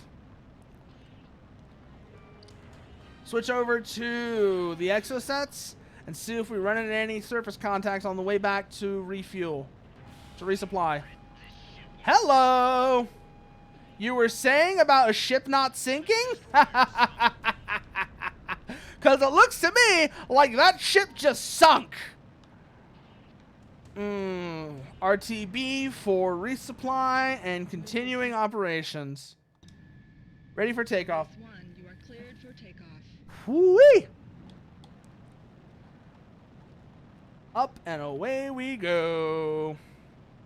Pulling up. Altitude restrictions canceled. Let's see what we run into next, huh? Let's see what's left to go pick on. Who's left that we can go bully? That's really the question. Huh. Must have been their anti-submarine helicopter. Surprised it got off the deck by the time we showed up.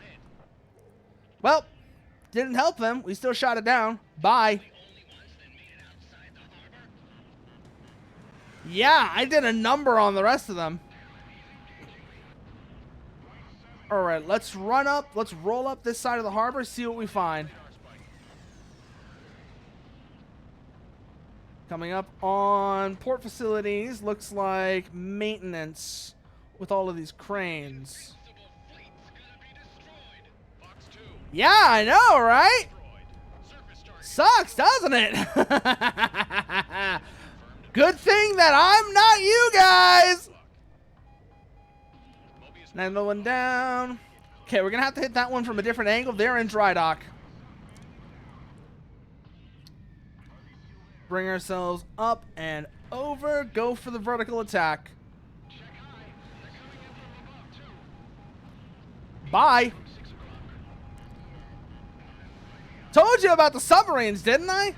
That's one down. Let's go find the others.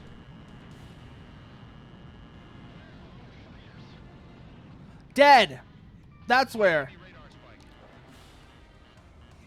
Well, actually, not really. Not yet, anyways. They're actually still up. They're useless. They suck at their jobs. And so you're going to lose your entire fleet because they can't stop me. You cannot stop me. Admit defeat, or you might as well admit defeat now, because otherwise this is just going to keep on happening. This is just going to keep happening. 2 submarines in that pen, but that's a reinforced concrete roof. We're not going to be able to hit them through that. Let's find the other one that's trying to escape. Shit. Must be in dry. Nope, not in dry dock. Okay. Come around, come around, come around, come around, come around. Got him. Next grouping. All right, that's still the submarines. I know there's another one around here, though. I know there's another one of the submarines around here. I just gotta find the damn thing. There's more port facilities. Ooh, what are you? There's the other submarine. I told you there was another one trying to make a run for it. You think you're gonna escape? No. Goodbye. Move, move, move, move, move, move, move, move, move, move, move. That SAM launcher's got a track on us. Not anymore, it doesn't, though. Not anymore, it doesn't. Looking around, looking around, looking around. See if we can spot anything. See if we can spot anything juicy. Hello. Ah, shit. Those are the subs in the pen. Ba-ba, na, na, na, na, na. Go for the port facilities. Up, up, up, up, up, up, up, up, up. Ah!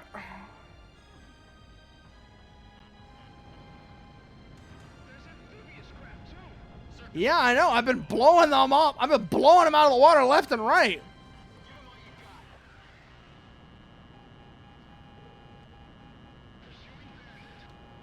Get that submarine out of its pen. Perfect. Perfect. That's what we want to see right there. Come back around, come back around, come back around, come back around. Hit those port facilities.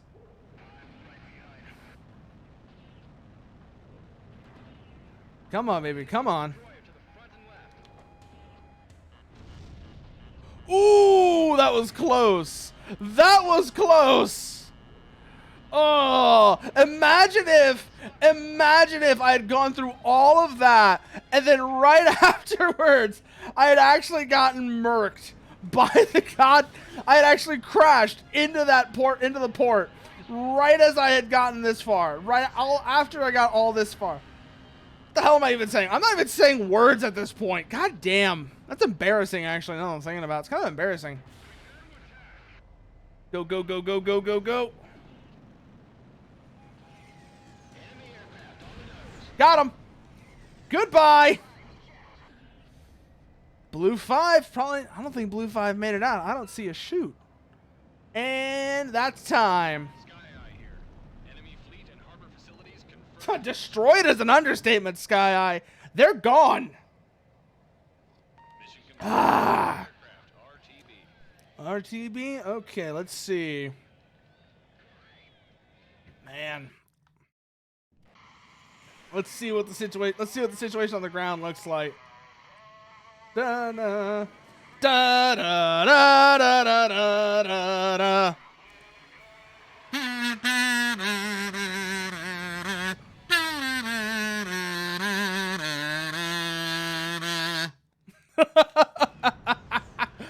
I don't even know. I'm pretty sure there's a higher quality version of that song in the soundtrack, but I cannot remember for the life of me how it goes. Much needed to boost their morale, and denying them one of their primary naval assets is going to make life a lot harder for the Erusians. Like, good lord. Look at the damage we just inflicted with that. Look, think about the damage we just inflicted with that. We took out an entire naval base. We took out massive amounts of port facilities. Oil refineries are gone. The fleet that was in those port facilities, that's gone. They are not having a good time right now, that's for sure. They are definitely not having a good time after that. Your next mission is to attack the solar power generator plants in the Faith Park region. These generators equal nuclear ones in output and provide about 60% of the energy for the Erusian's military-industrial complexes. Na na na na na na. Require oil or uranium supplies. Na na na na na na na. Interdicting their supply lines. Na na na na na na na. Bum bum. Ba ba ba ba ba ba ba. God, I love the briefing theme in this game. I love the Ace Combat 4 briefing theme. It's just so, this one, it's so good. Da, da, da. And you can, like I said before, if you were here for the High Fleet stream, where we actually did the ballistic missile defense at the end, there's a reason why I used that music when I was doing the mission, the actual briefing for the situation in that that part of the game. It works so well. It works so well with the aesthetic of everything that's going on, and it really gets you into that mood. It really gets you into the right mood for it too. Let's see what we got here though. Primary targets are going to be these solar arrays. Beyond that, everything else is secondary. Okay. Let's see if we got a new aircraft. I don't think we did, but it's always worth having a look. F-14A, Tornado IDS. Ooh, we got the Hornet, actually. We got ourselves a Hornet. Ooh. It's not, not weirdly. Interestingly, though, it's the original model Hornet, not the Super Hornet, not the Rhino. Oh, but it comes with these. frankly, considering that, we're going to sell the Mirage because this is a better aircraft for that. It's more versatile. And we're also going to see what else we can get real quickly here. Because there's another plane that, frankly, I think is going to work even better for this mission. The Tornado. The reason I say I think the Tornado is going to work better here... Hold on 1 minute. Hold on, I'm getting a phone call.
Sorry about that. Like I said, I just got another phone call. I had to answer it. But where were we? Oh, that's right. That's right. We were going to go blow up a solar power plant with a tornado. There's something weirdly fitting about that phrasing. There's something weirdly fitting about that situation, that we're destroying infrastructure with a tornado. Maybe that's why they called it that. Now that I'm thinking about it, it would make sense. Actually, this is one of the weapons that nobody ever seemed to be able to figure out how to use, by the way. In a nutshell, you see how you have these two markers here? You see how you have these two markers here on the vertical that look like a line? What you want to do is you actually want to position your target, your first target, mind you, between those two. And then you'll just run down the line and everything that's behind it gets caught in the blast. Gets caught in the bomblet rain. It's a lot more straightforward than it initially looks. So I can understand it's a lot less intimidating than it actually looks like at first. Once you realize how it works, you get a feel for it very quickly. But I can definitely see how the game did a bad job of explaining that. And so a lot of people were left really confused by how this weapon actually worked. Especially in these early games where the markings for it are kind of faint and hard to discern what you're actually looking at. Well, let's go.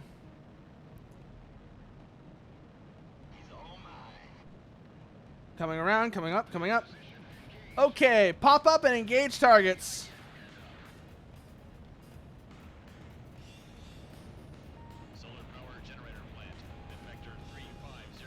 Guns, guns, guns! Coming around, coming around, coming around, coming around.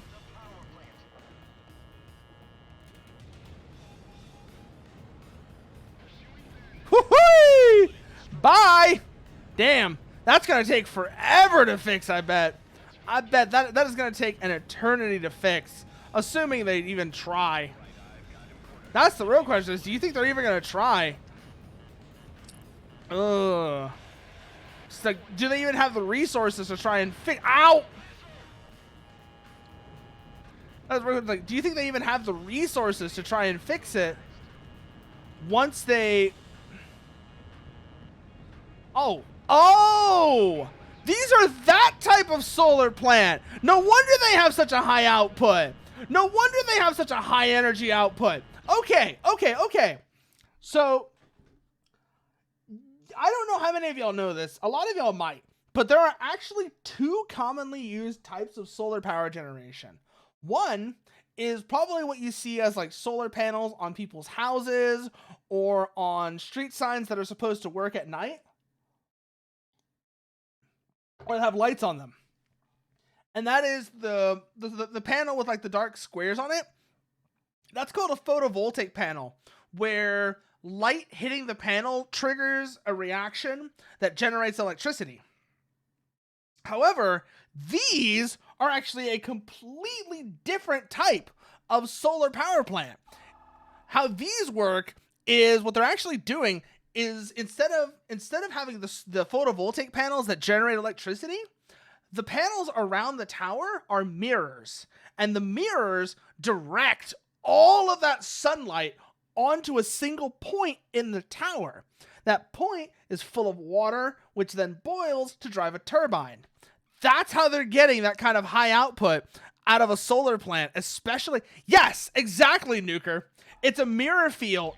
That's exactly how it works. It's a solar concentrator tower, I think is the term for them. I think they're called concentrator towers. That is exactly that's exactly how this plant works.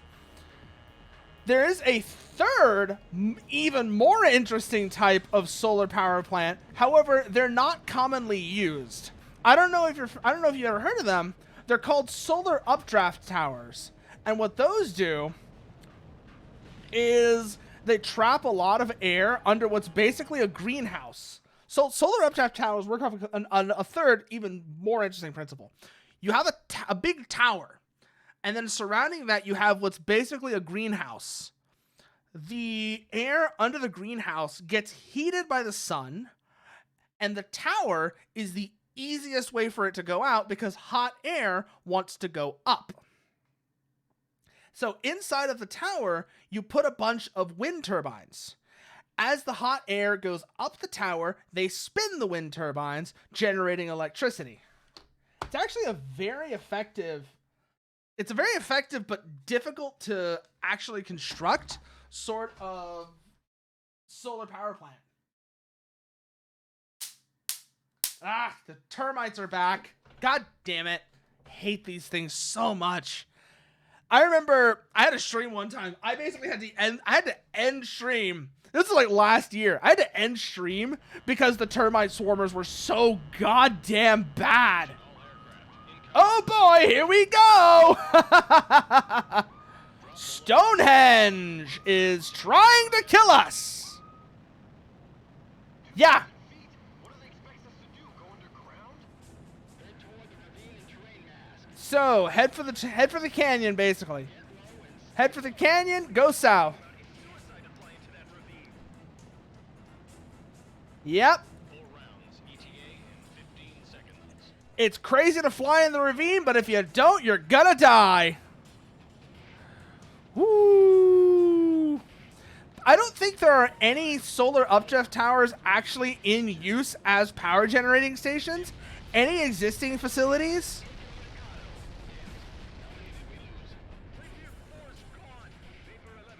Woo! Come on, come on, come on. Yeah, by the way, Stonehenge, in case you're wondering, they don't admit it, but it's pretty obvious that whatever they're firing are basically nukes. 2, 1, impact. Just in case you're wondering. That's one of the rounds flying overhead. You see that bright flash and shockwave? Tell me that's not a goddamn nuke. I dare you to tell me that's not a goddamn nuke. That's a nuke. I don't care how you slice it. That's a goddamn nuke. Woo! God, we almost got caught by that last turn. Oh, that last turn actually almost got us. God. But the combat losses due to Stonehenge were higher than expected.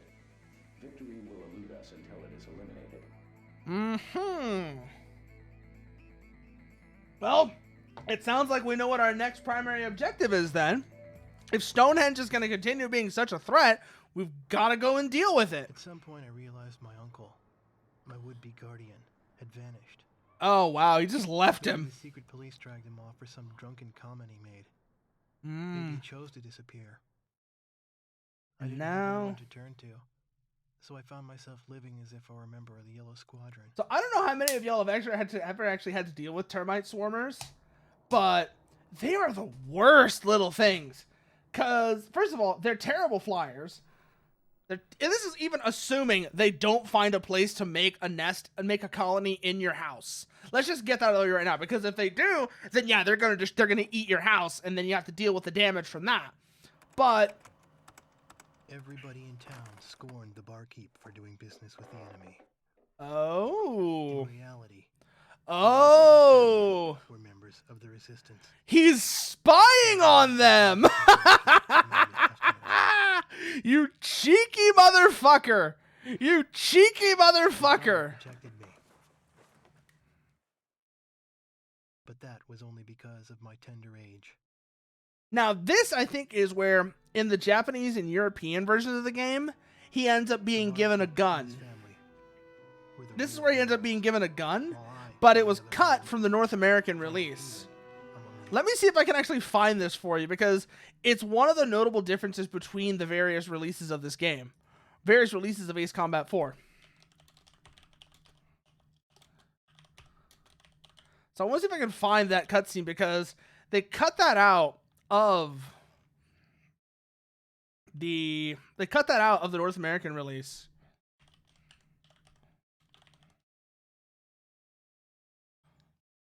Ugh, where was that? Where was that?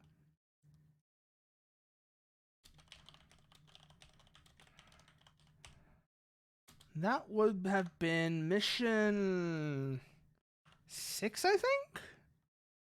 No, not mission 6. Mission 8. That would have been... No, not mission... Was it mission... Yeah, it would have been mission 8. So let me just check. Oh my god, it doesn't have the cutscene, which is the thing I'm actually interested in right now. I'm usually not interested in the cutscenes, but here I find myself interested in the cutscenes to show you what I'm talking about, because there's some content that was cut from the North American release that's relevant here. There, I found it. I found what I'm talking about, though. It's a screen recording, unfortunately, but I can deal with that. That's what I'm here for. Is actually this part. Mission 8, 9.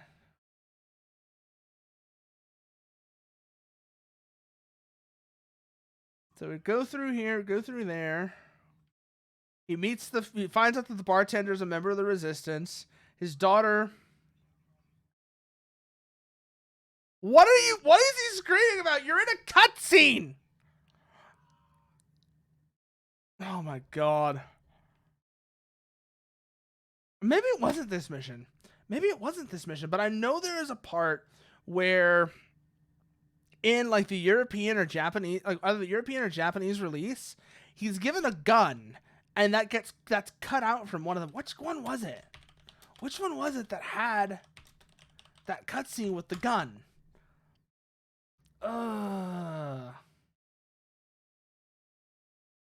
Oh, found it. I found it.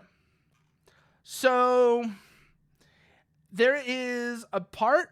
So apparently it comes up later, but that childhood crush of his, the bartender's daughter, is trying to escape. And in order to help her escape, the kid that you're hearing narrate the story points a gun at holds Yellow 13 at gunpoint. That's what I was trying to find. That is what got removed from the North American version of this game.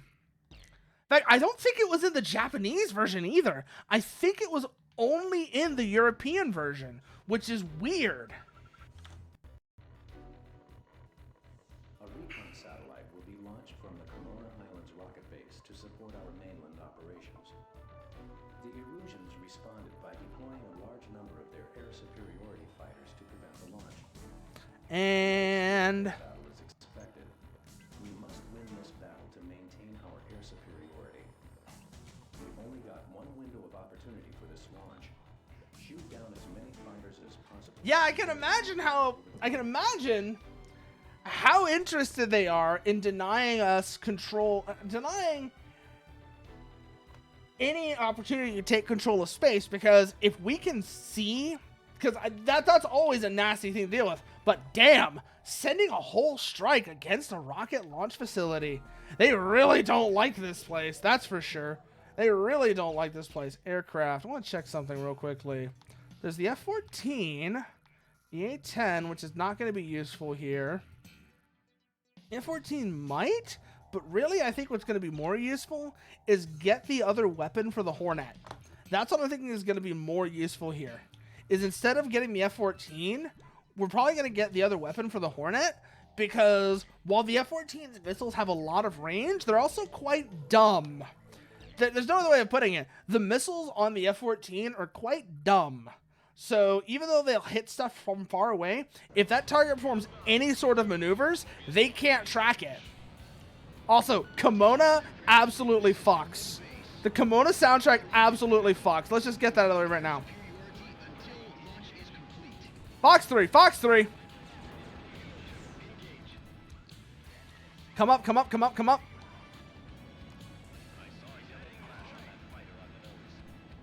Let's see what we got here.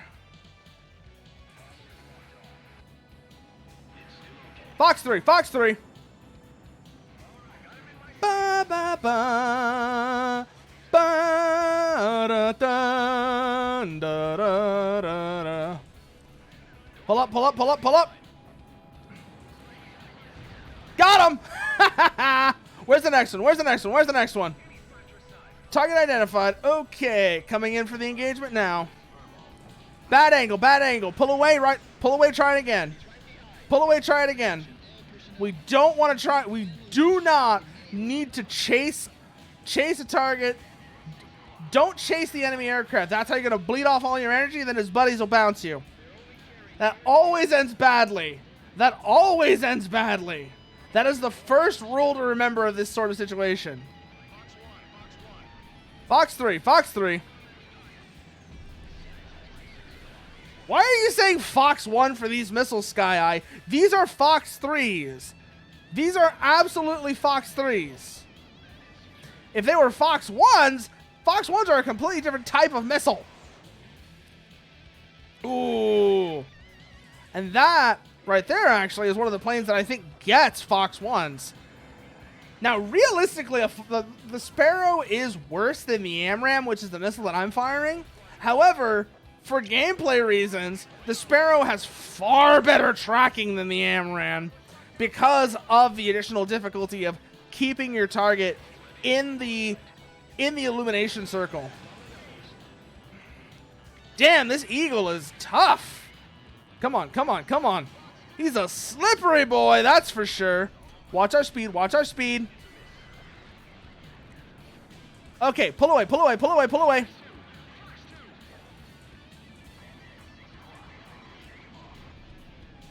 Fox 1. Fox 3. What the fuck was I saying? Fox 1. I already said it's a Fox 3. Wow. They're not even trying. They're not even trying to hit. These missiles are so dumb. These missiles are so bad. They don't even try to hit their targets. Like, they just do a lazy turn and then give up immediately. God, I forgot how bad these are. You see what I mean? You see what I mean about how bad these missiles are? Hold on, another phone call's coming in.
Back, and sorry about that. Had to let somebody in the door, but also I now have burger. So it's not all bad. I have burger now. So let's see, where were we? That's right, we were trying not to chase any enemy. Yes, burger. Very good. I have burger now. Only thing I will say is about Whataburger fries. One thing I'll say about Whataburger fries, they're really good when they're hot, but you got to eat them quick.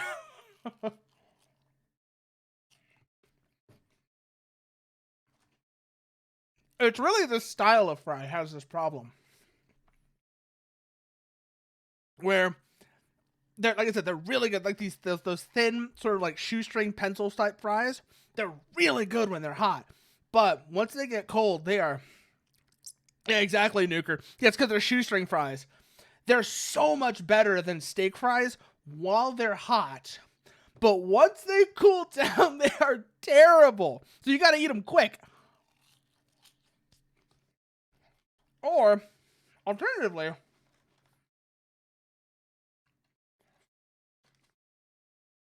I used to be really skeptical. Actually, Nuker, I used to be really skeptical of air fryers. But I will say they do a damn good job of reheating shoestring fries. Like, I was amazed at how well an air fryer actually reheats these fries. Sure, they get a little bit hard. They get a little bit like crunchier, but they're surprisingly good.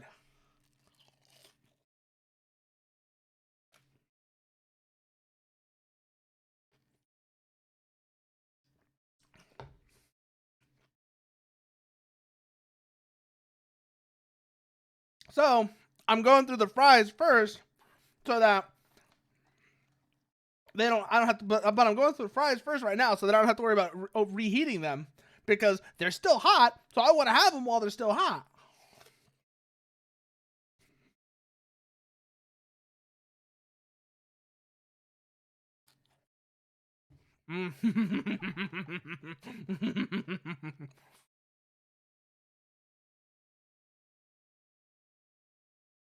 Anyways, let's see. Let's see what we got here. Up, up, up, up, up, up, up, up, up. Extend away from that F-14. Keep an eye on them, though. Coming in on them.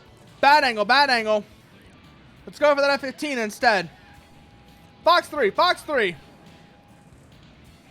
Not a single one of those hit, I bet. I guarantee not a single one of those hit on target. God, these missiles are terrible. How are these missiles so bad? That's seriously what I was like, how are these missiles so bad? It's like missiles with an emphasis on miss. They can't hit a damn thing.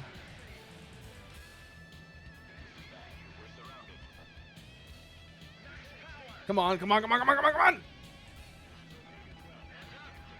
Hornet actually works really well in these slow speed engagements. Keep that in mind. Didn't get the kill, but he is not having a good day now. I'll tell you that much. He is not happy after that. Fox 2, Fox 2. Go for another one. Bye! Who's left? Who's left? Who's left? Who's left? Not who's left, really. Who's next? Hey there, Tetsu. It's going great, actually. The missiles are stupid, but I kind of knew that going in. Also, I don't know if you saw the announcement. I was initially hoping to play Battle Operation 2 today because they just released, they released the client for download. But Bandai, in their infinite wisdom, decided that the servers are not coming online until the 30th. So I'm just looking at this just like, ugh. They're not coming online until next Tuesday.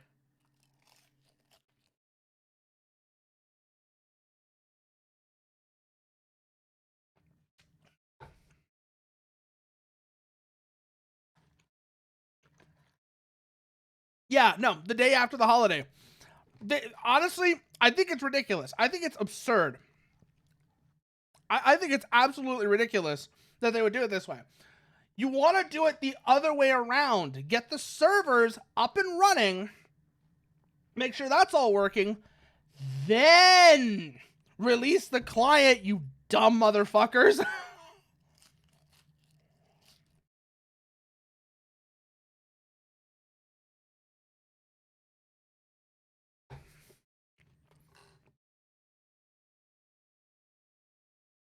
And that's, like I said, so it's just insane to me that they would do it this way. It's absolutely insane to me they would do it this way. I really don't understand why they thought this was the way to do it. Go, go, go, go, go, go, go, go! Oh, that was a stupid shot. That was a stupid shot. I should have realized that one was gonna miss. That one is absolutely on me.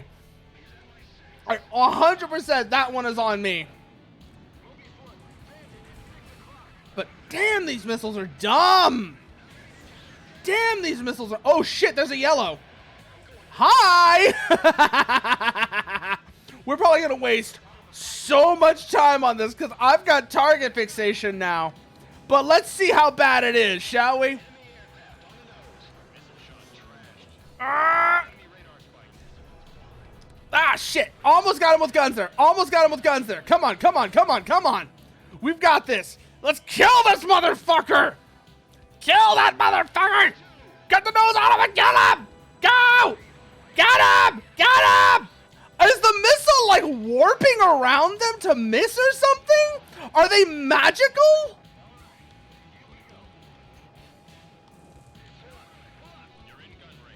Come on, come on, come on, come on, come on. Got him. Ain't no way. Ain't no way. Woo-wee! Get your ass back here. We're not done yet. Woo-hoo-hoo-hoo-hoo.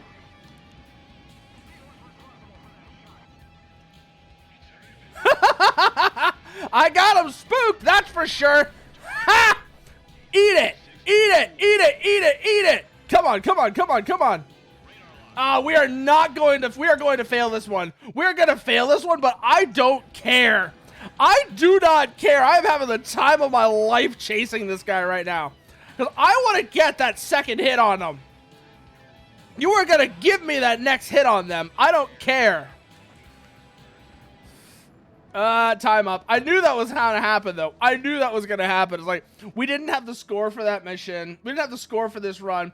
Even by the time I saw that, I knew that was going to happen even before I saw that yellow. So I figured, you know what? Let's go chase this yellow down while the timer runs down. Maybe I'll get lucky.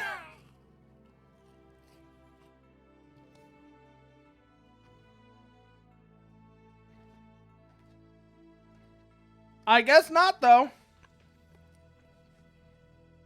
I guess that I did not.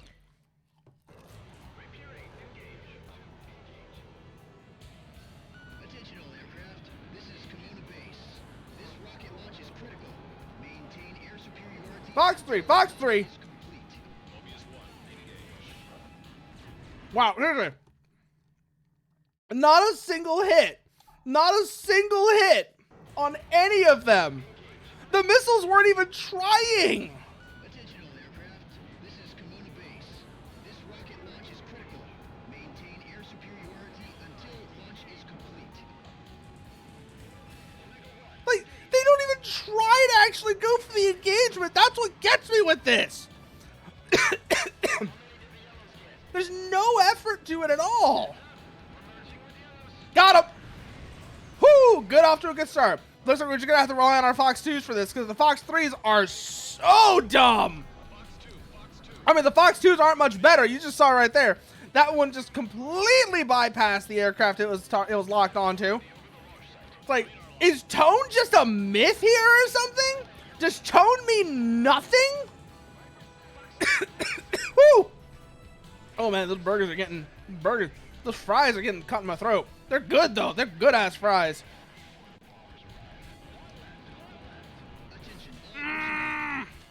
Don't chase it. Don't chase it. Don't chase it. Don't chase it.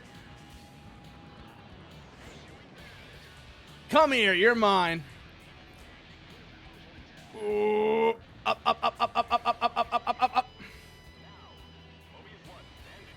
Whoa, that was close. That was very close, actually. Hello, F-14. This is not your domain. It's a decent, the F-14 is a decent dogfighter, even nowadays it would be. But frankly, in a lot of ways, the Hornet surpasses it in that realm. And is more useful. It is better suited to this kind of fight. This kind of close-in furball knife fight. The Hornet is a better plane for this, frankly. And with the way that air-to-air missile development is going, even the Tomcat's big advantage, its big party piece, might not be as much of an advantage as it is even today. And even there, that advantage has been eroded constantly by the development of the AMRAAM. The fact of the matter is that unless you're dealing with targets that are going very fast and maybe very high, the Phoenix is an obsolete missile. Frankly, there's a reason why it was taken out of service. It was big and dumb, and the AMRAAM does its job better. And then the new missile, the M260, we don't know dick about that missile, but I do know, we don't know dick about that missile. What we do know is that it's gonna be better than the AMRAAM in pretty much every measurable way. Fox 3, Fox 3. Oh, we got one! We got one with the Fox 3! Seriously? Oh shit! Hello, tanker! Die! Up, up, up, up, up, up, up, up, up, up, up, up, up, up. What are you doing here? You shouldn't be this close to the fight.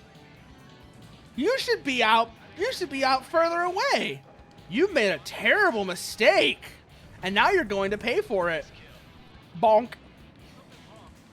Swear. Watch them have an AWACS out here as well. That would be funny, actually. That would be kind of funny, actually. If they literally had an AWACS out here that was also poking around, I bet that would be another hilariously valuable target. I doubt that whatever's off far this way is an AWACS, but it's worth looking. Definitely not if it's pulling maneuvers like that, that's for sure. What is that? It's an F-14 and they're low. Okay. Keep an eye out, keep an eye out, keep an eye out. Let's go see what this is, shall we? It's another Hornet. Okay. Load up the AMRAAMs. Fox 3, Fox 3. It didn't even try! It didn't even try to chase him! I'm telling you, these missiles are so dumb! They're so dumb! Ah, shit! Come on! Come on, come on! Okay, don't chase it, don't chase it, don't chase it. Pull away, pull away, pull away, pull away, pull away. Whoo! Alright, they've committed to the turn away from me. That's good, that's good. Fox 2. No good, no good, no good. Bad angle. God! Again! They don't even try! These missiles don't even try! They're so bad! Wow, we actually got a hit on a yellow. We actually got a hit on a yellow. First try, we got a hit on a yellow. Let's go. First try, we got a hit on a yellow.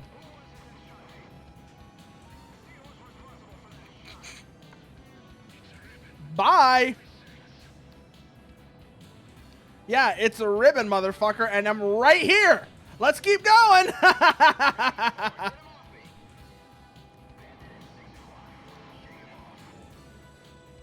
Ooh. Okay, we are very close in right now. This is a knife fight in a phone booth now, boys. Let's see who wins. Ride that tail.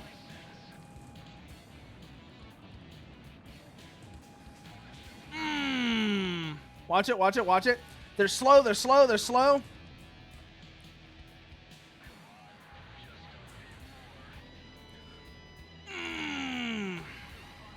Okay, we're getting distracted. We are getting distracted. Yellows have bugged out, though. Yellows have bugged out. Let's go for the things that are actually staying in the area.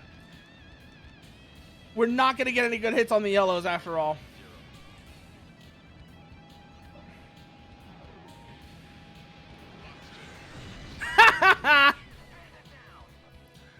Whoo! 20 seconds ago. We are not going to get this. I can already tell we are not going to get this.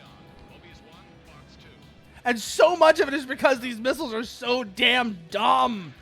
Seriously, these missiles are so bad.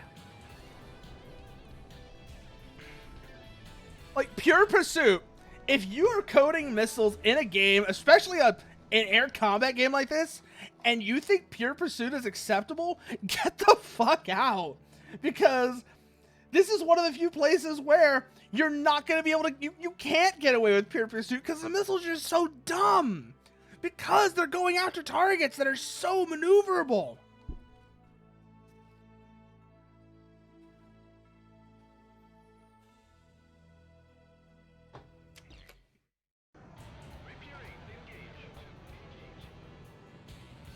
Attention all aircraft. This is Command Base. This rocket launch is critical.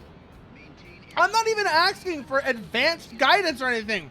Just some very basic proportional navigation. The absolute minimum.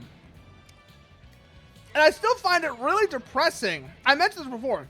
I find it really depressing that a fucking RTS has better missile guidance than a lot of high-end study sims. The missiles in the modern combat mod, for World in Conflict have all of the calculations for zero effort intercept, relaxed control, all of it. And it's wasted. It's wasted on a literal RTS. Your crypt don't even maneuver that hard in that. None of the things the missiles are being fired at pull hard maneuvers. So it's not like there's any real reason to have.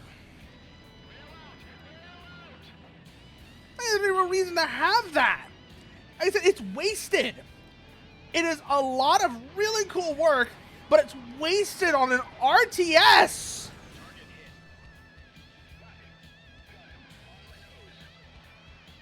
Come on, come on, come on, come on, come on, come on. Woo-wee! Hello! Pull away, pull away, pull away, pull away, pull away. Maintain our energy advantage. Up, up, up, up, up, up, up, up, up, up, up, up, up, up, up, up, up. Got it!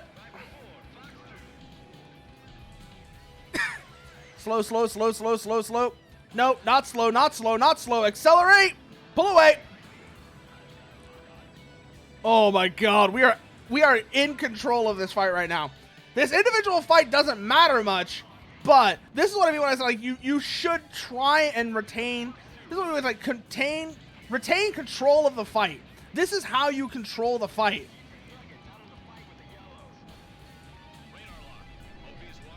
Ah, shit!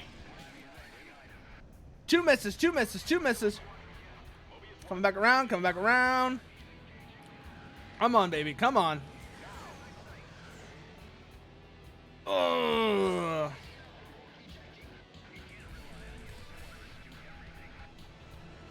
Switch targets, go for opportunities. If we just chase the yellows, we're gonna run to that same situation as last time where we just timed out. Come on, come on, come on, come on, come on!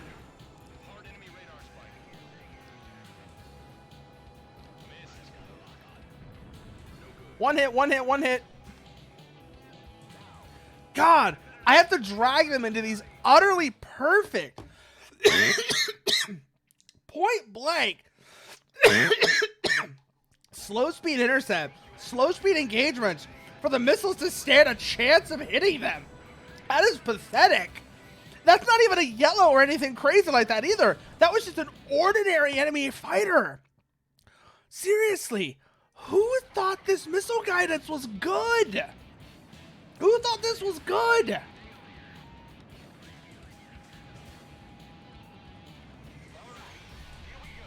Come on, come on, come on. Go, go, go, go, go, go, go.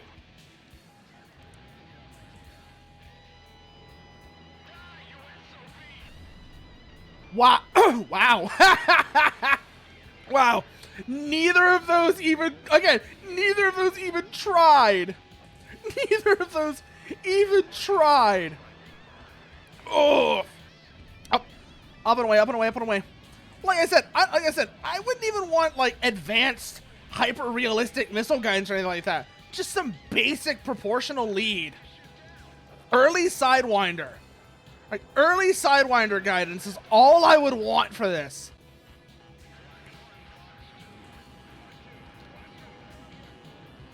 There we go. Pull away. Ah, shit.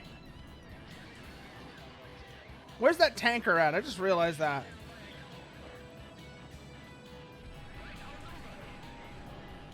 Where's that damn tanker? We actually got one. We actually got one with the AMRAAMs. It's a miracle. It's a literal miracle.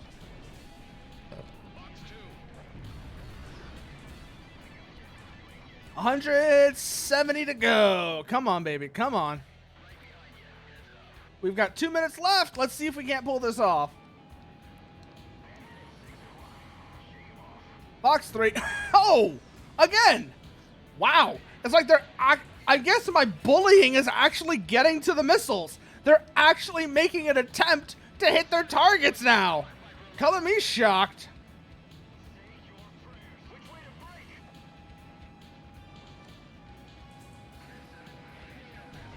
Fox 3, Fox 3. Oh my God, we've actually done it. We've actually done it. We're over the threshold. Come on, come on, come on, come on. Let's try and get further up. Let's try and get further up. Let's see how far we can run this. Come on, come on, come on. Ooh. Ooh. Yeah, we're not even bothering with the yellows. We are not even going to bother with the yellows. We can waste all the time in the world chasing them. We're only going to get one hit at best on them. Speaking of, though, there's nothing that says we can't take opportunity shots. So why shouldn't we?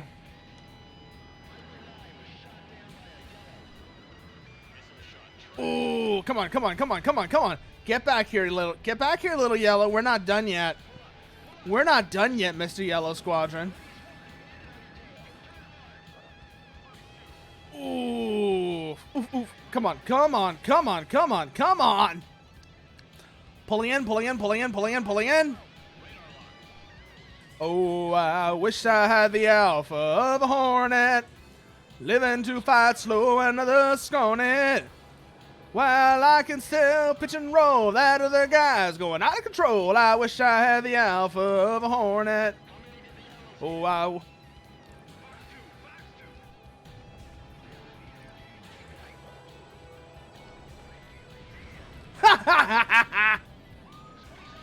Oh! Oh!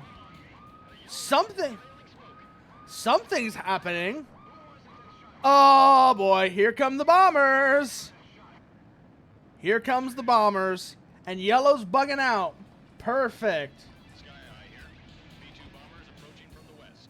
Already on it, Sky Eye. Intercept them before they reach the launch site. Negative contact. Nothing on my radar. Look harder. The B-2s are difficult to detect on radar. They're stealth. Come on, baby. Come on. Let's go. Yeah, no. That's not gonna help you. That's not gonna help you one bit, Mr. B2. That's a yellow. Ignore it. Okay. Where are the bombers at? Got him! Locked on. Bomber down. Bomber down. Go for the rest. Whoo! Fox 2. Missed. Yeah, I noticed. Ah, damn! They're not just hard to see on radar. They're hard to hit because of the shape. I didn't realize how weird. You don't realize how weird of a shape the B2 actually is. A lot of the time, it's so flat. It's so wide and flat, and you don't realize that makes it actually really hard to actually hit it, especially if you're coming head on to it. Fox 2. Fox 2. Okay, now we're in business. Now we're in the money. Come over here. Get this one next. Is that all of them? Yep, that's all of them. Okay. Bombers are down. All bombers confirmed shot down. Now save Sure thing. Sure thing, Sky Eye. No problem.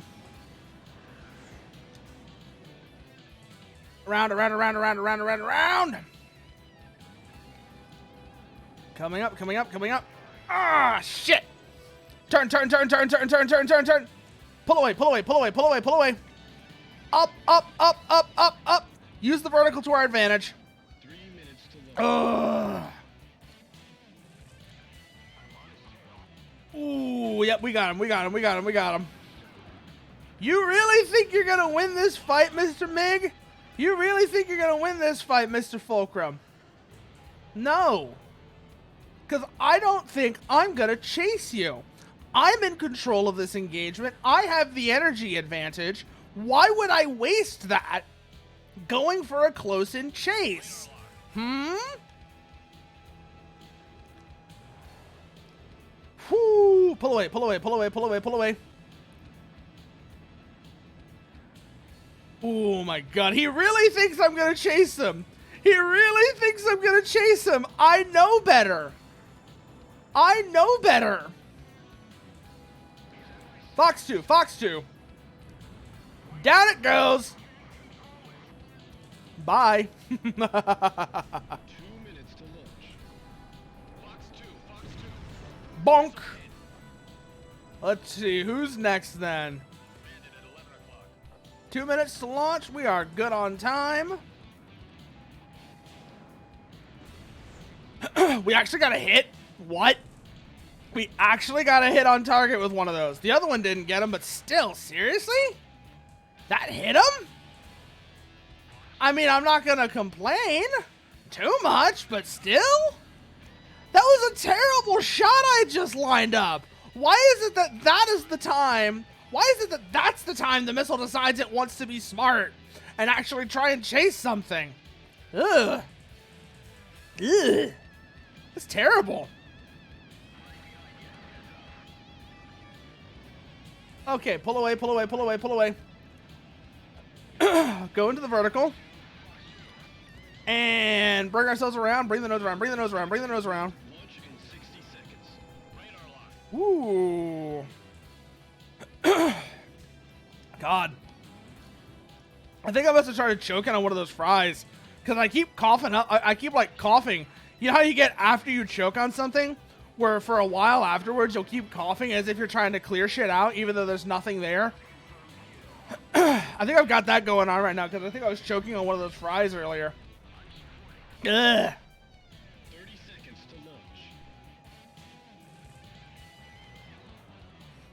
to launch. No. Oh well. 30 seconds. Wait, 40 seconds to go. I'm over the threshold. And come on, baby. Come on. Come on. All ISAC aircraft and vehicles flow to safe area. 10, Come on. Come on. Come on. Come on. 7, 6. Start ignition. Get him. Get him. Get him. 2. Woo. Not enough to get us over C rank, but maybe this one will. Assuming we can even make it, of course. That's the big question: is can we even make the Systems are in the green. can we even make the kill? No, we can't. Not my fault, Sky Eye. It's your fault for giving me these terrible ass missiles. Damn, who the fuck made these? Though, we did our job, and that's what counts here. Has reached 40,000 feet. It is now immune to enemy action. Thanks to you, the launch was a success. Mobius 1 crashed. What? Hmm?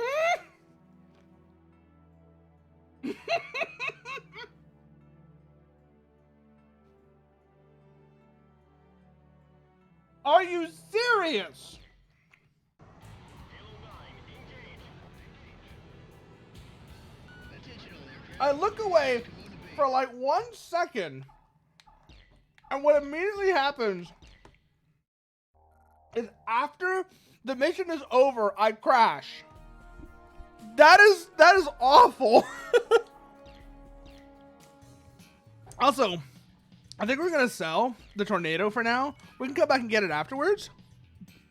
And we're gonna actually try the Tomcat because, yeah, no, same, exactly. I was nosed slightly down at a sneaky hill. I'm also surprised that counted, Nuker. It's like, the mission was already over. Why does that count?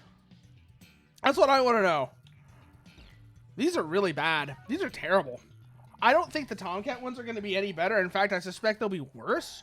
But let's give them a try. Also, I think the Tomcat actually does get something that is better. Yeah, they were literally popping champagne in the background. That's just a sick joke is what that was. That was a sick joke is what that was. Now, I want to confirm something. Does the Tomcat get what I think it does? If it does, we're in business. No, it does not. Okay. So, I was talking about those semi-active air-to-air missiles. And I was hoping the Tomcat might get them because they have much better guidance than pretty much any other missile in the game. This is a good-ass burger. This is a good-ass burger. I'm sorry. That's a good burger. That's a good burger.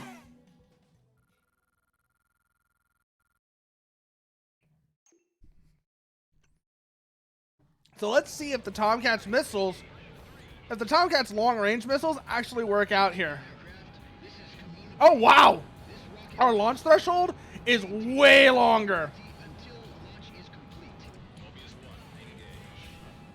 Let's try it again. Let's try it again. Our lock range is much longer, so we might actually be able to make something out of that, especially if we don't immediately accelerate towards the targets.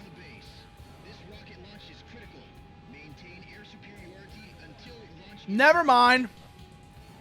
Never mind. Wow, these are terrible. These missiles are terrible. Wow. These are dumb missiles.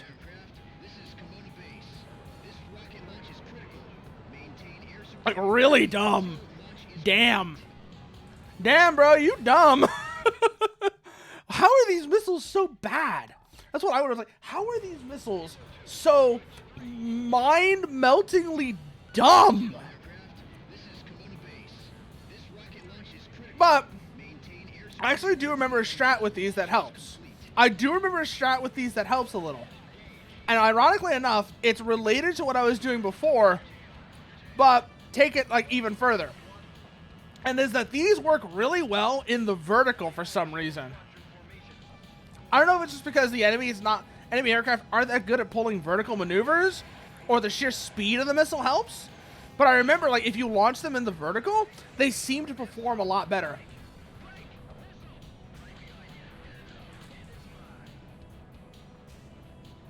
So, let's see if we can't make that work. Come on, baby. Come on, come on. Oh, my God. This is terrible, though. God, we just did this mission, though. We just did this mission as the thing that's kind of embarrassing about this. So I'm kind of wondering, it's like, you know what, look, we could do it again. We can do it again. We've done this mission before. We can do it again. That's how it's gonna be. That's how it's gonna be. Bonk. Yeah, goodbye. Don't fly in a straight line. God, I wonder. I highly doubt there is, but I'm kind of curious now if there's anything like the proportional navigation mod for Ace Combat 7.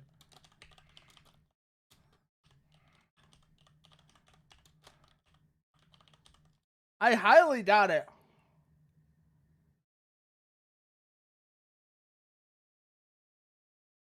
I highly doubt it.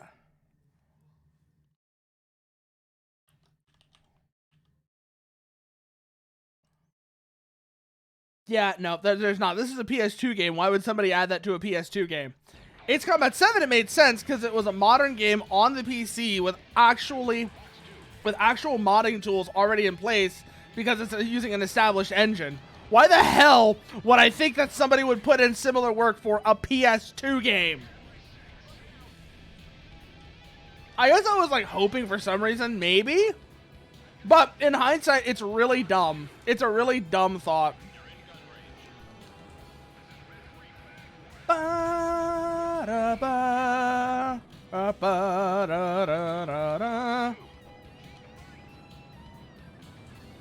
Fox 3, Fox 3. Let's see if even one of these hits. I'll be impressed. Nope. Not a single one. God, these missiles are terrible. I know it's a broken record at this point, but it's still true. It's still true that these missiles suck.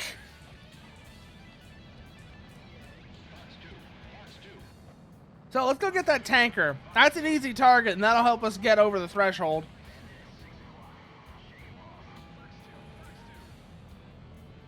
Fox 3, Fox 3. Oh my god, I was going to say, if that missile missed the tanker, that would have been embarrassing. If that missed the tanker, that would have been embarrassing.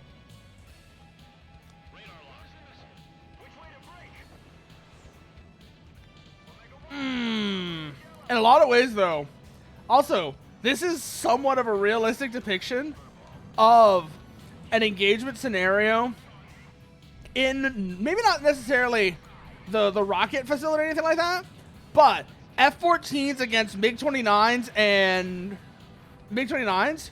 This is an engagement scenario you might have seen off the coast of like Iceland in the 1980s. So this feels really cool. This actually does feel really cool. The F-15 is a little weird, but oh well. We killed it, so it doesn't matter. Oh, wow, they did have an AWACS out here. Now they don't. They don't have an AWACS anymore, that's for sure.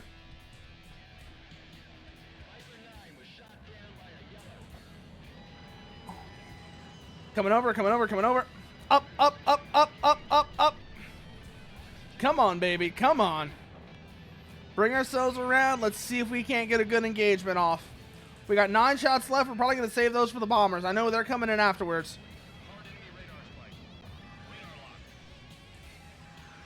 Hello. No good, no good, no good.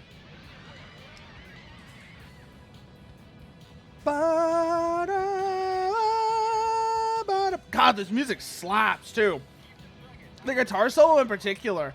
Like, whoever's playing this guitar with, whoever the guitarist on this was going ham. Listen to them. It's like the saxophone in Danger Zone. I was talking about this when I was playing High Fleet.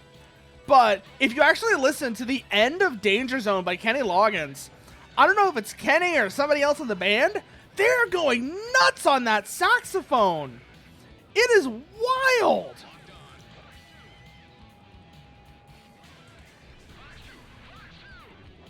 Come on, baby. Come on, come on, come on, come on. Ooh. You really think you can run? Well, I mean, it's a yellow. They're not going to let me kill him yet. But,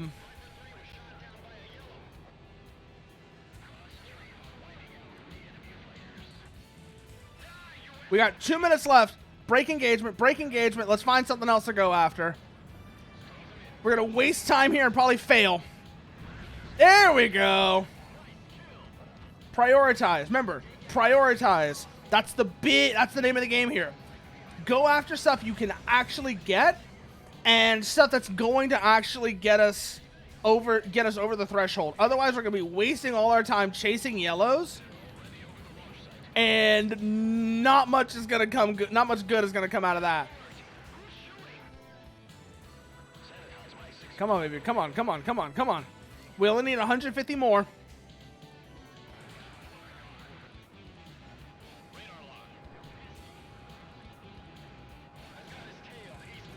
Fox 2, Fox 2.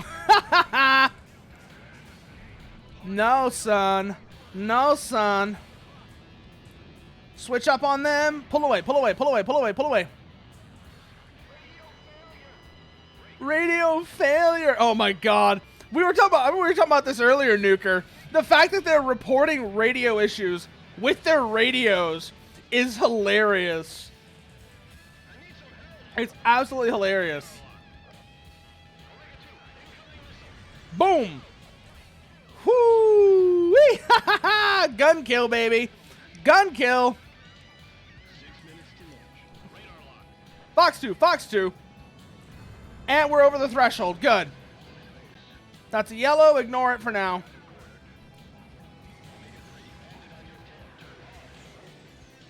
Over, over, over, over, over.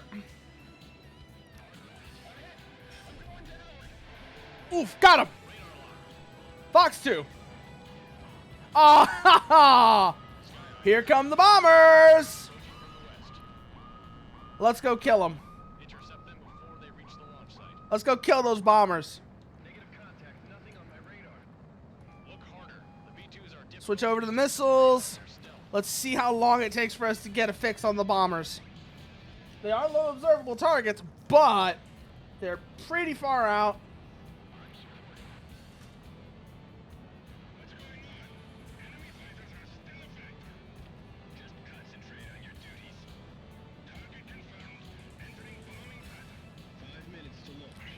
Yeah, about that bombing pattern of yours, I'm gonna have to say no.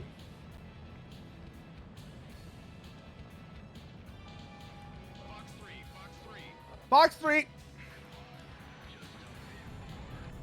2 bombers down, 2 bombers down. That's what we like to see here. That's what we like to see. Fox 3. Oh my god. Did all of those miss? Did all of those miss? That's horrendous.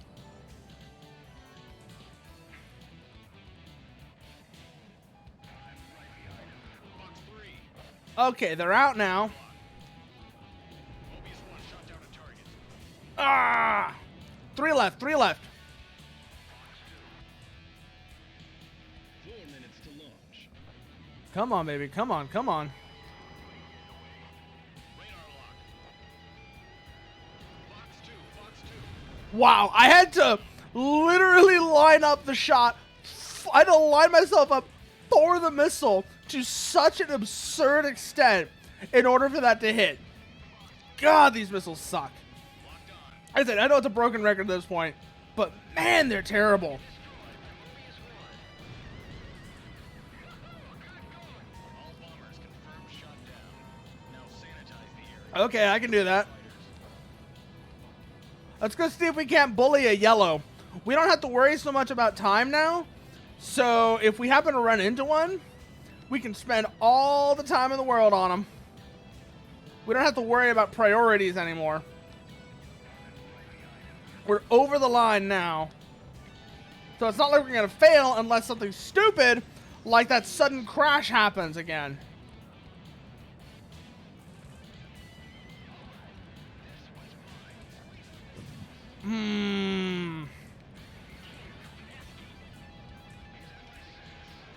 Ooh, hi. Hi there, yellow. Let's see if we can't get them to run off with their tails between their legs.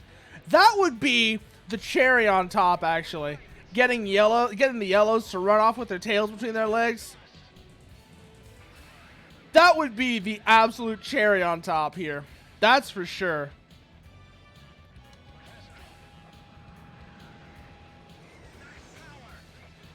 Come on!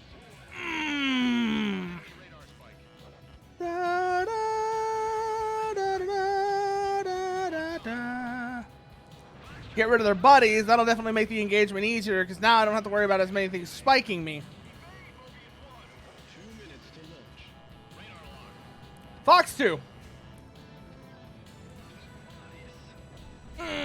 Up, up, up, up, up, up, up, up, up, up, up. Bring ourselves around, bring ourselves around, bring ourselves around. Whoo! Quick little sucker, that's for sure. These yellows are quick. I forgot just how quick these yellows are. Almost. Almost. It's like the missile deliberately lost guidance as soon as it got close to that yellow. Ridiculous. Absolutely ridiculous. Oh my... Did it really just shimmy in midair to not get hit by gunfire? Did they actually do that? Wow, they're really trying way too hard to sell how... Oh no, we got them. They're bugging out. They're bugging out. They're bugging out.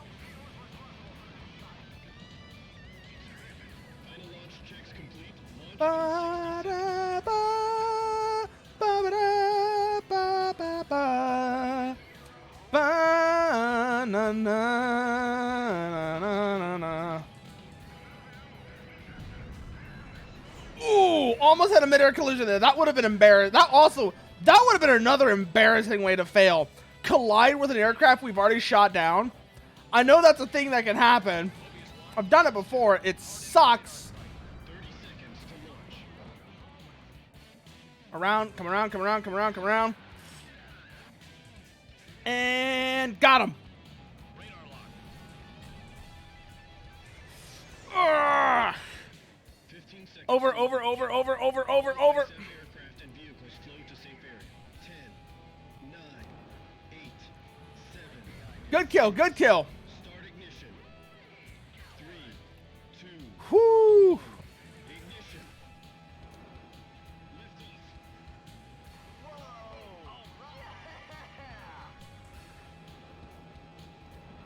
All systems are in the green. And we are over 2K. Oh. Banana. Mission complete, and we are above any sort of dangerous altitude. So, no excuse for us to crash this time. Thanks to you, the launch was a success.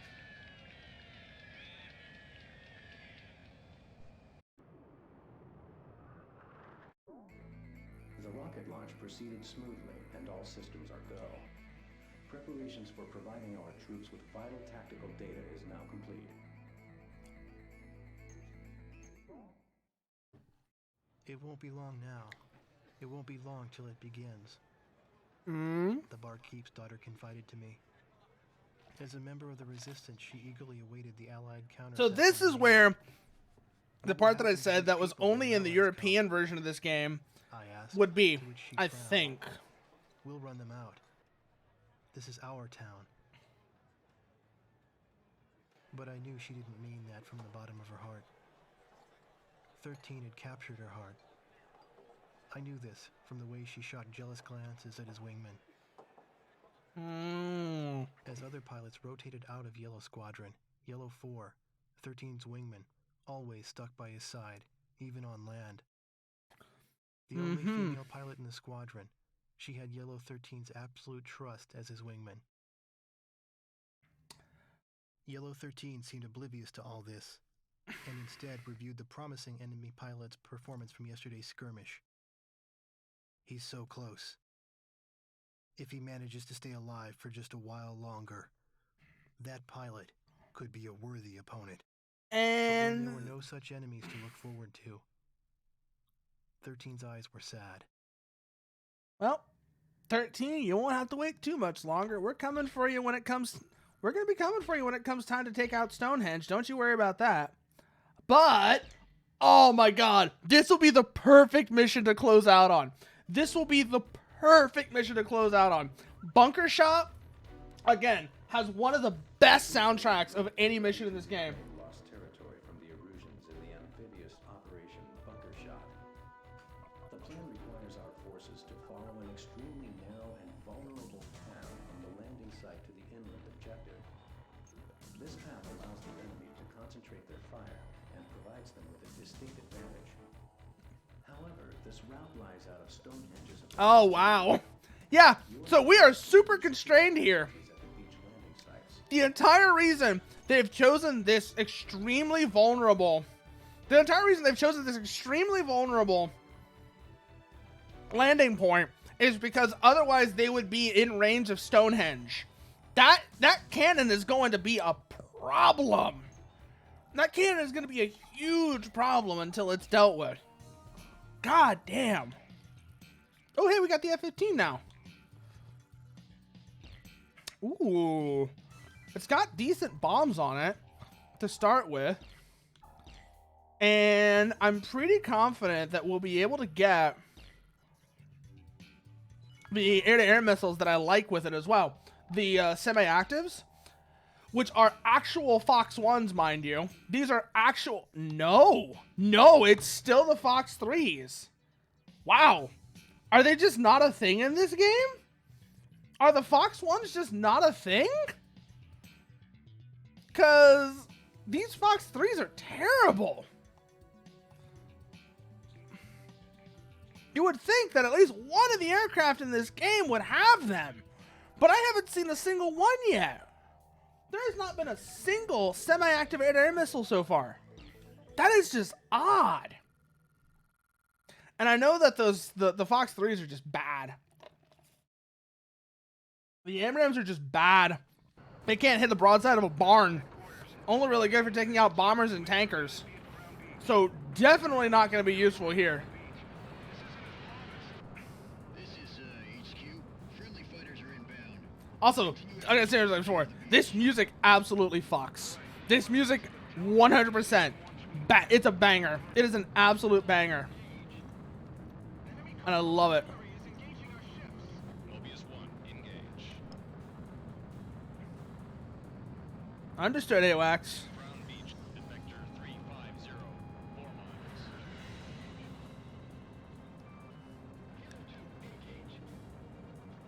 Coming in on first enemy coastal grouping. Bombs away. Bombs away. Where's that SAM coming from? Where's that SAM coming from? And we're clear. Okay.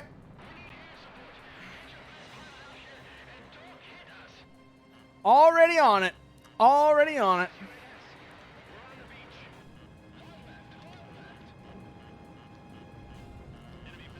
Oh. Okay, we're good. We're good. We're good. We're good. We're good. We're good.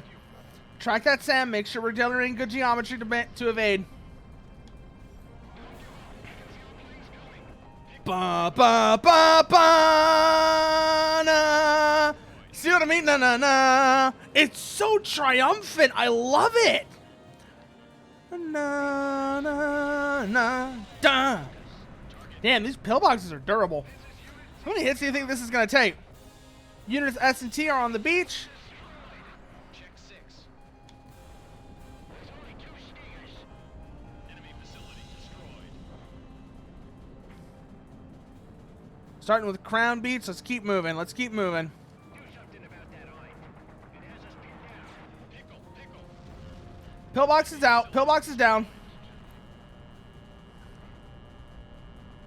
Let's see then.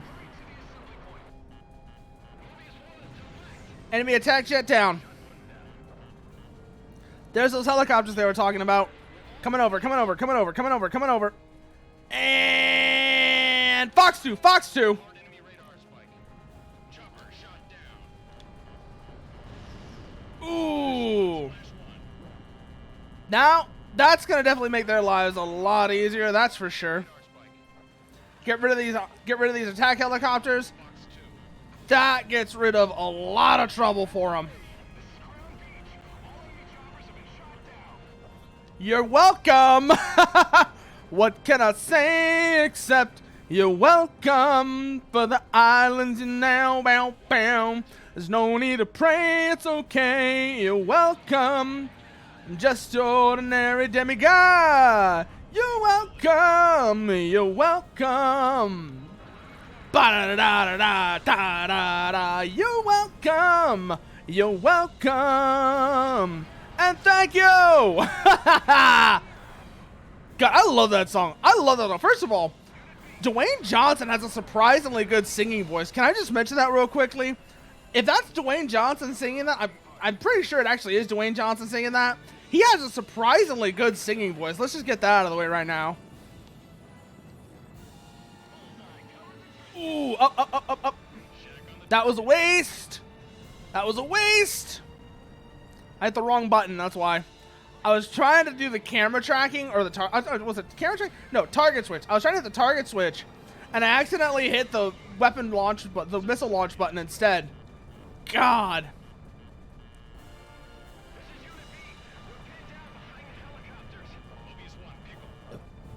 Understood. Unit B coming in. Coming into support. There should be, I'm guessing those helicopters are going to be around here because I basically sanitized Crown Beach already of enemy aircraft. So it's probably going to be over here if I had to guess.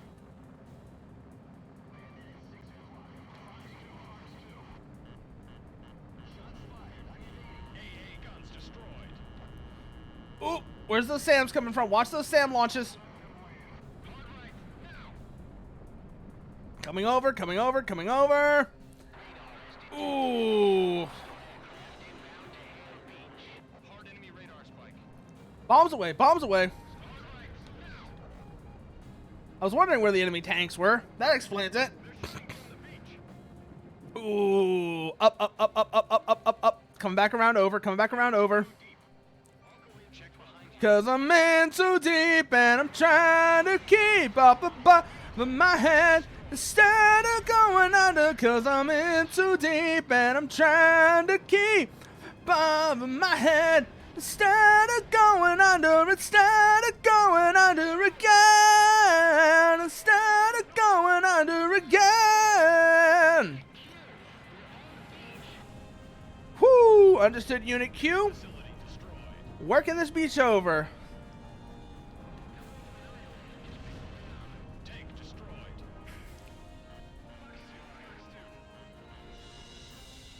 And we're gonna crash. We're gonna crash. We were doing so well up to that point too, but I had to just make that bad maneuver and fuck it up. Ugh.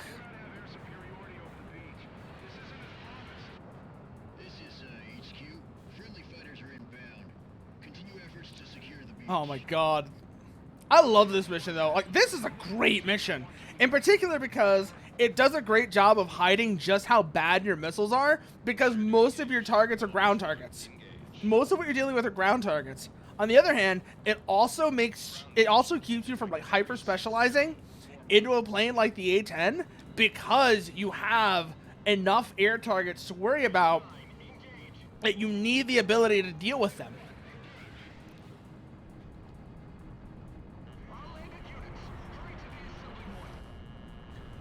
Ooh, oh wait, oh wait, oh wait, oh wait, oh wait, oh wait, oh wait, oh wait.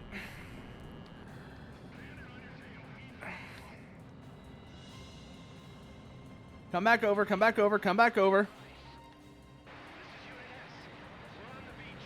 Understood, Unit S.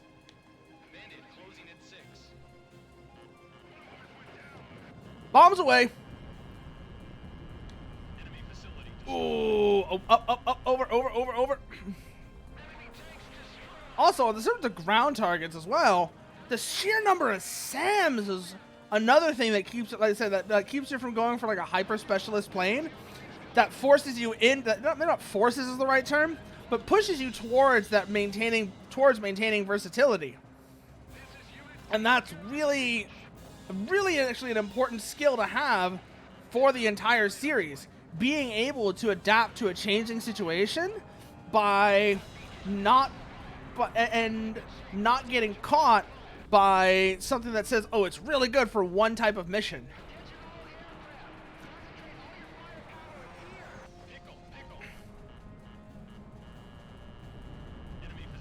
Ooh, wow, that Sam had a bad day. That Sam site had a bad day. Unit R, okay. God, I was gonna make a terrible joke there. I'll leave it at that. I've said my piece on that subject already. I said my piece on that subject earlier this week. So I'll just leave it at that. Ugh. God, I keep biting the inside of my mouth, and it really hurts. It really hurts because it gets all swollen, and it sort of leads to like a vicious cycle where it's swollen, so you bite it more, so it gets more swollen, so you bite it more, so it gets more swollen, and I hate it. I hate it. Ugh.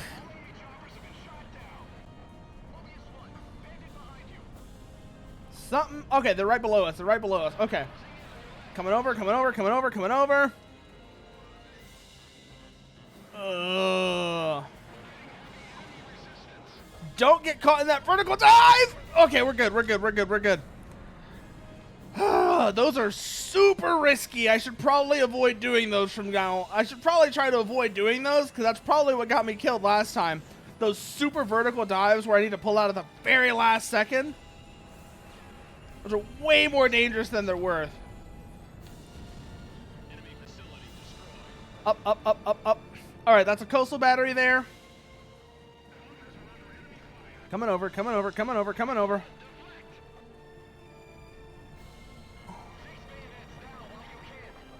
Bombs away.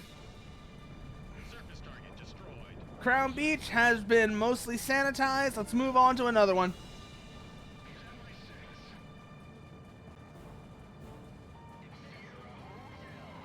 See. By the way, Sierra Hotel is one of those phrases that, for the longest time, I always wondered what that meant. Apparently, Sierra Hotel means shit hot. And it's one of the less, and that is really one of the less troublesome slang acronyms you hear in, you'll hear in the military. The other one is about coffee. I'll leave that to your imagination as to what it could be. If you know, you know.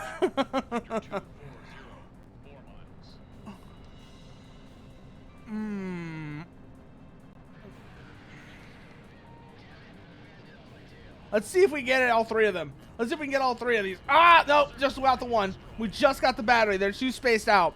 They're too spaced out. Ooh. Come in, come in, come in, come in, come in.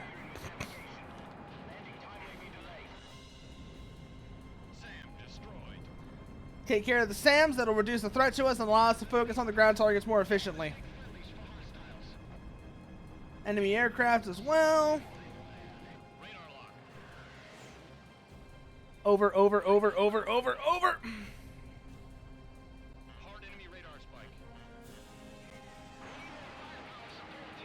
This is Unit P. We're on the beach. Ba ba ba. Ba ba ba ba ra ra ra ra ba. Come on. Come on, come on, come on, come on. Ugh.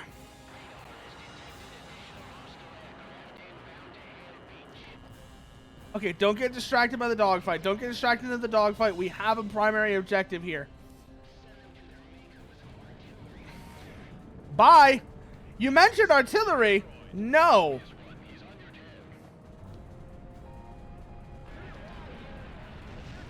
Bye. Where'd that bomb land? I think it must have missed completely. Oh well.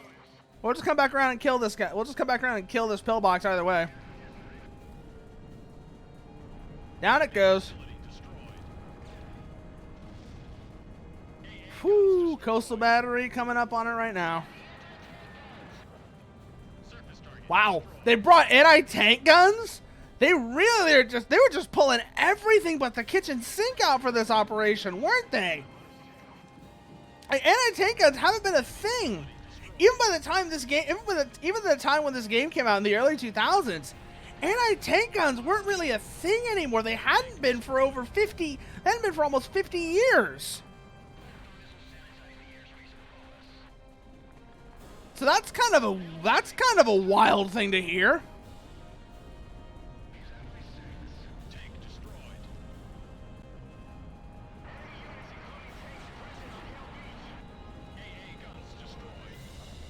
Come back around, come back around, come back around. Understood, Unit Y. Give me a minute. Load the Gustav. It's gonna be a tough kill. God. I don't know how many of y'all remember the Tom Cruise War of the Worlds movie, but that was one of the goofier bits when the shields on, for whatever reason, the shields on the Martian tripod start failing. That's one of the lines, like, the javelin is the key. Load the Gustav. It's gonna be a tough kill. And it's so wacky sounding. It's such an incredibly wacky sounding line. It doesn't make any sense whatsoever. Mobius 1, Fox 2. Enemy facility destroyed. Got him. Facility destroyed. Wow, we're actually almost over the line. This one pillbox means that we don't have to worry about failing the mission anymore. All right, now let's go clear this third beach up. See what kind of trouble we can cause. Caranda. Ay, caranda. Ay, caranda. Okay, let's see. Looks like it's mostly coastal artillery, maybe some air defense installations here.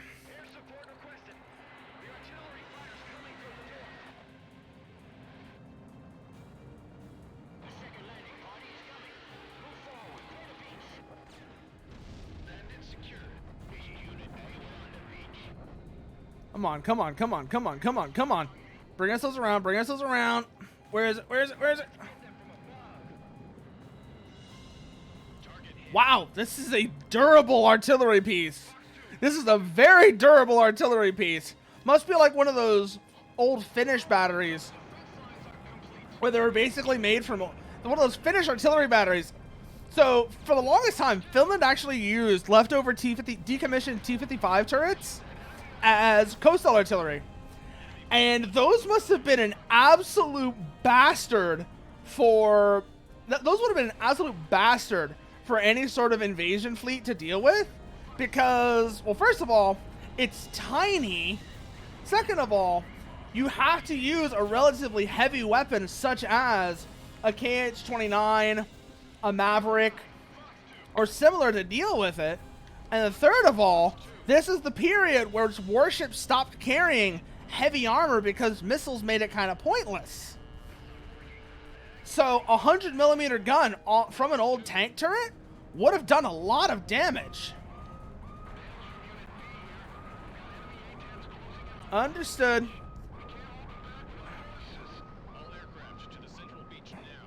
Wow, A-10s. Almost A-10s. Look at what I'm in. You might as well have just said target practice. This is an F-15. They're going to die. Watch.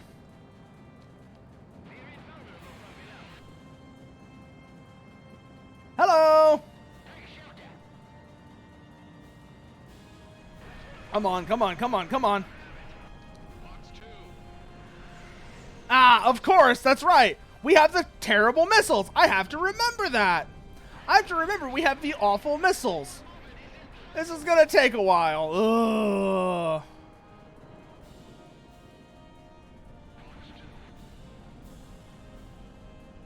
Coming over, coming over, coming over, coming over. God. I'm so glad that, like, one of the things I'm so glad has finally been mostly put to bed is this whole mythos surrounding the A-10. It was an aircraft that had its time period. And not just the circle jerking surrounding how great the A-10 is, but we've also finally gotten past the counter jerking claiming how the A-10 was a useless aircraft that wasn't good for anything. It was a very specific platform for a very specific time period, and it's been obsolete for years. That doesn't mean it never had any merit, mind you, but its time has passed. Come on, come on, come on, baby. Ah! That's the one thing about a slow target. That's the one thing about a slow-moving target like that. They come at you real quick. Come on. Over, over, over, over, over, over. God. Kind of hurts to talk now because, like I said, the inside of my mouth's all torn up. Sucks. This really sucks, actually. Like, the inside of my mouth's all torn up now, so it kind of hurts to talk because I keep biting myself whenever I do. Ugh. Fox 2, Fox 2. Like, I want to do more, but at the same time, like I said, it hurts to talk. It hurts to talk, and I'm noticing that because I'm slowing down and I'm not saying much except in these short bursts. Over, over. Got him. Fox 2, Fox Die. You're in gun range. Ooh.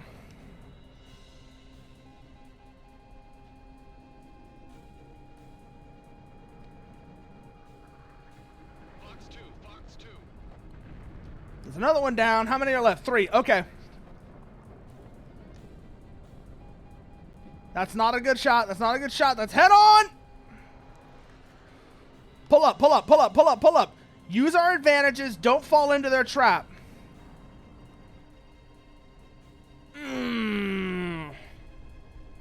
Okay, we're good. We're good. We're good. We're good. Bandit closing in. Push the attack. Push the attack.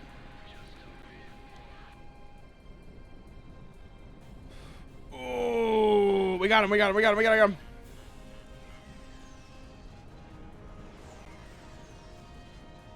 No good. No good. No good. Ah, come on. Come on. Ra-ba. Radar lock.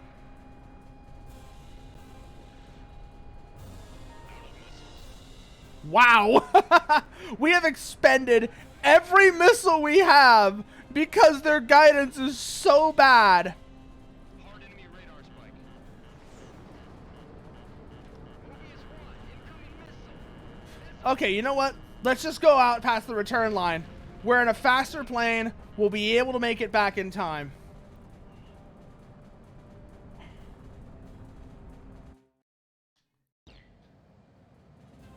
And we're just going to be miserable if we try and chase these things down with gun kills.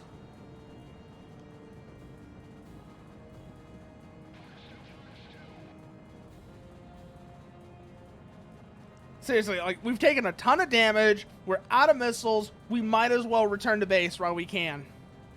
Besides, we'll be able to make it back anyways. We'll be able to make it back anyways.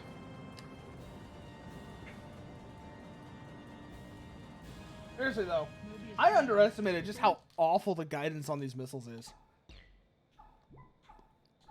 I legitimately underestimated just how bad the missile guidance was at this point. Like, this is way worse than 7. And I thought 7's was already pretty terrible. To the point where I literally modded the game to completely and fundamentally change how the missile guidance works. That should tell you everything you need to know about how much Ace Combat 7's missile guidance was bothering me. Like, the missiles were bothering me.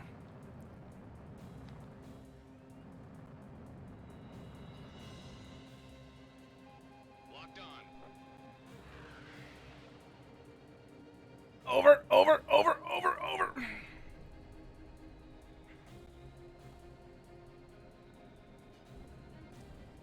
And we got him. Mobius 1, Fox 2. Or not. Okay, sure. Hard enemy radar spike.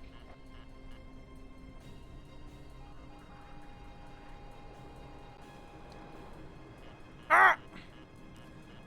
Out, out, out, out, out, out, out, out, out, out. Get clear. All right, we're good. We're good. We're good. We're good. We're good. Locked on. Fox 2. Fox 2. 2 left. Oh my god, we're not gonna make it. We're not gonna make it. There's 2 left. We got less than a minute to kill him. This is gonna be tight.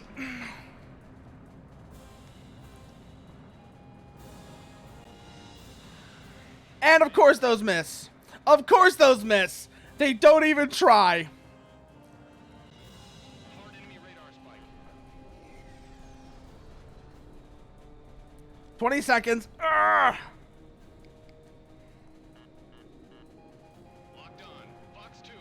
Fox 2, Fox 2.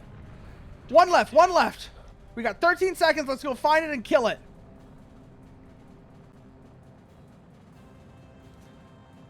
Five, 4, 3, 2, 1. And we failed. We failed because our missiles suck.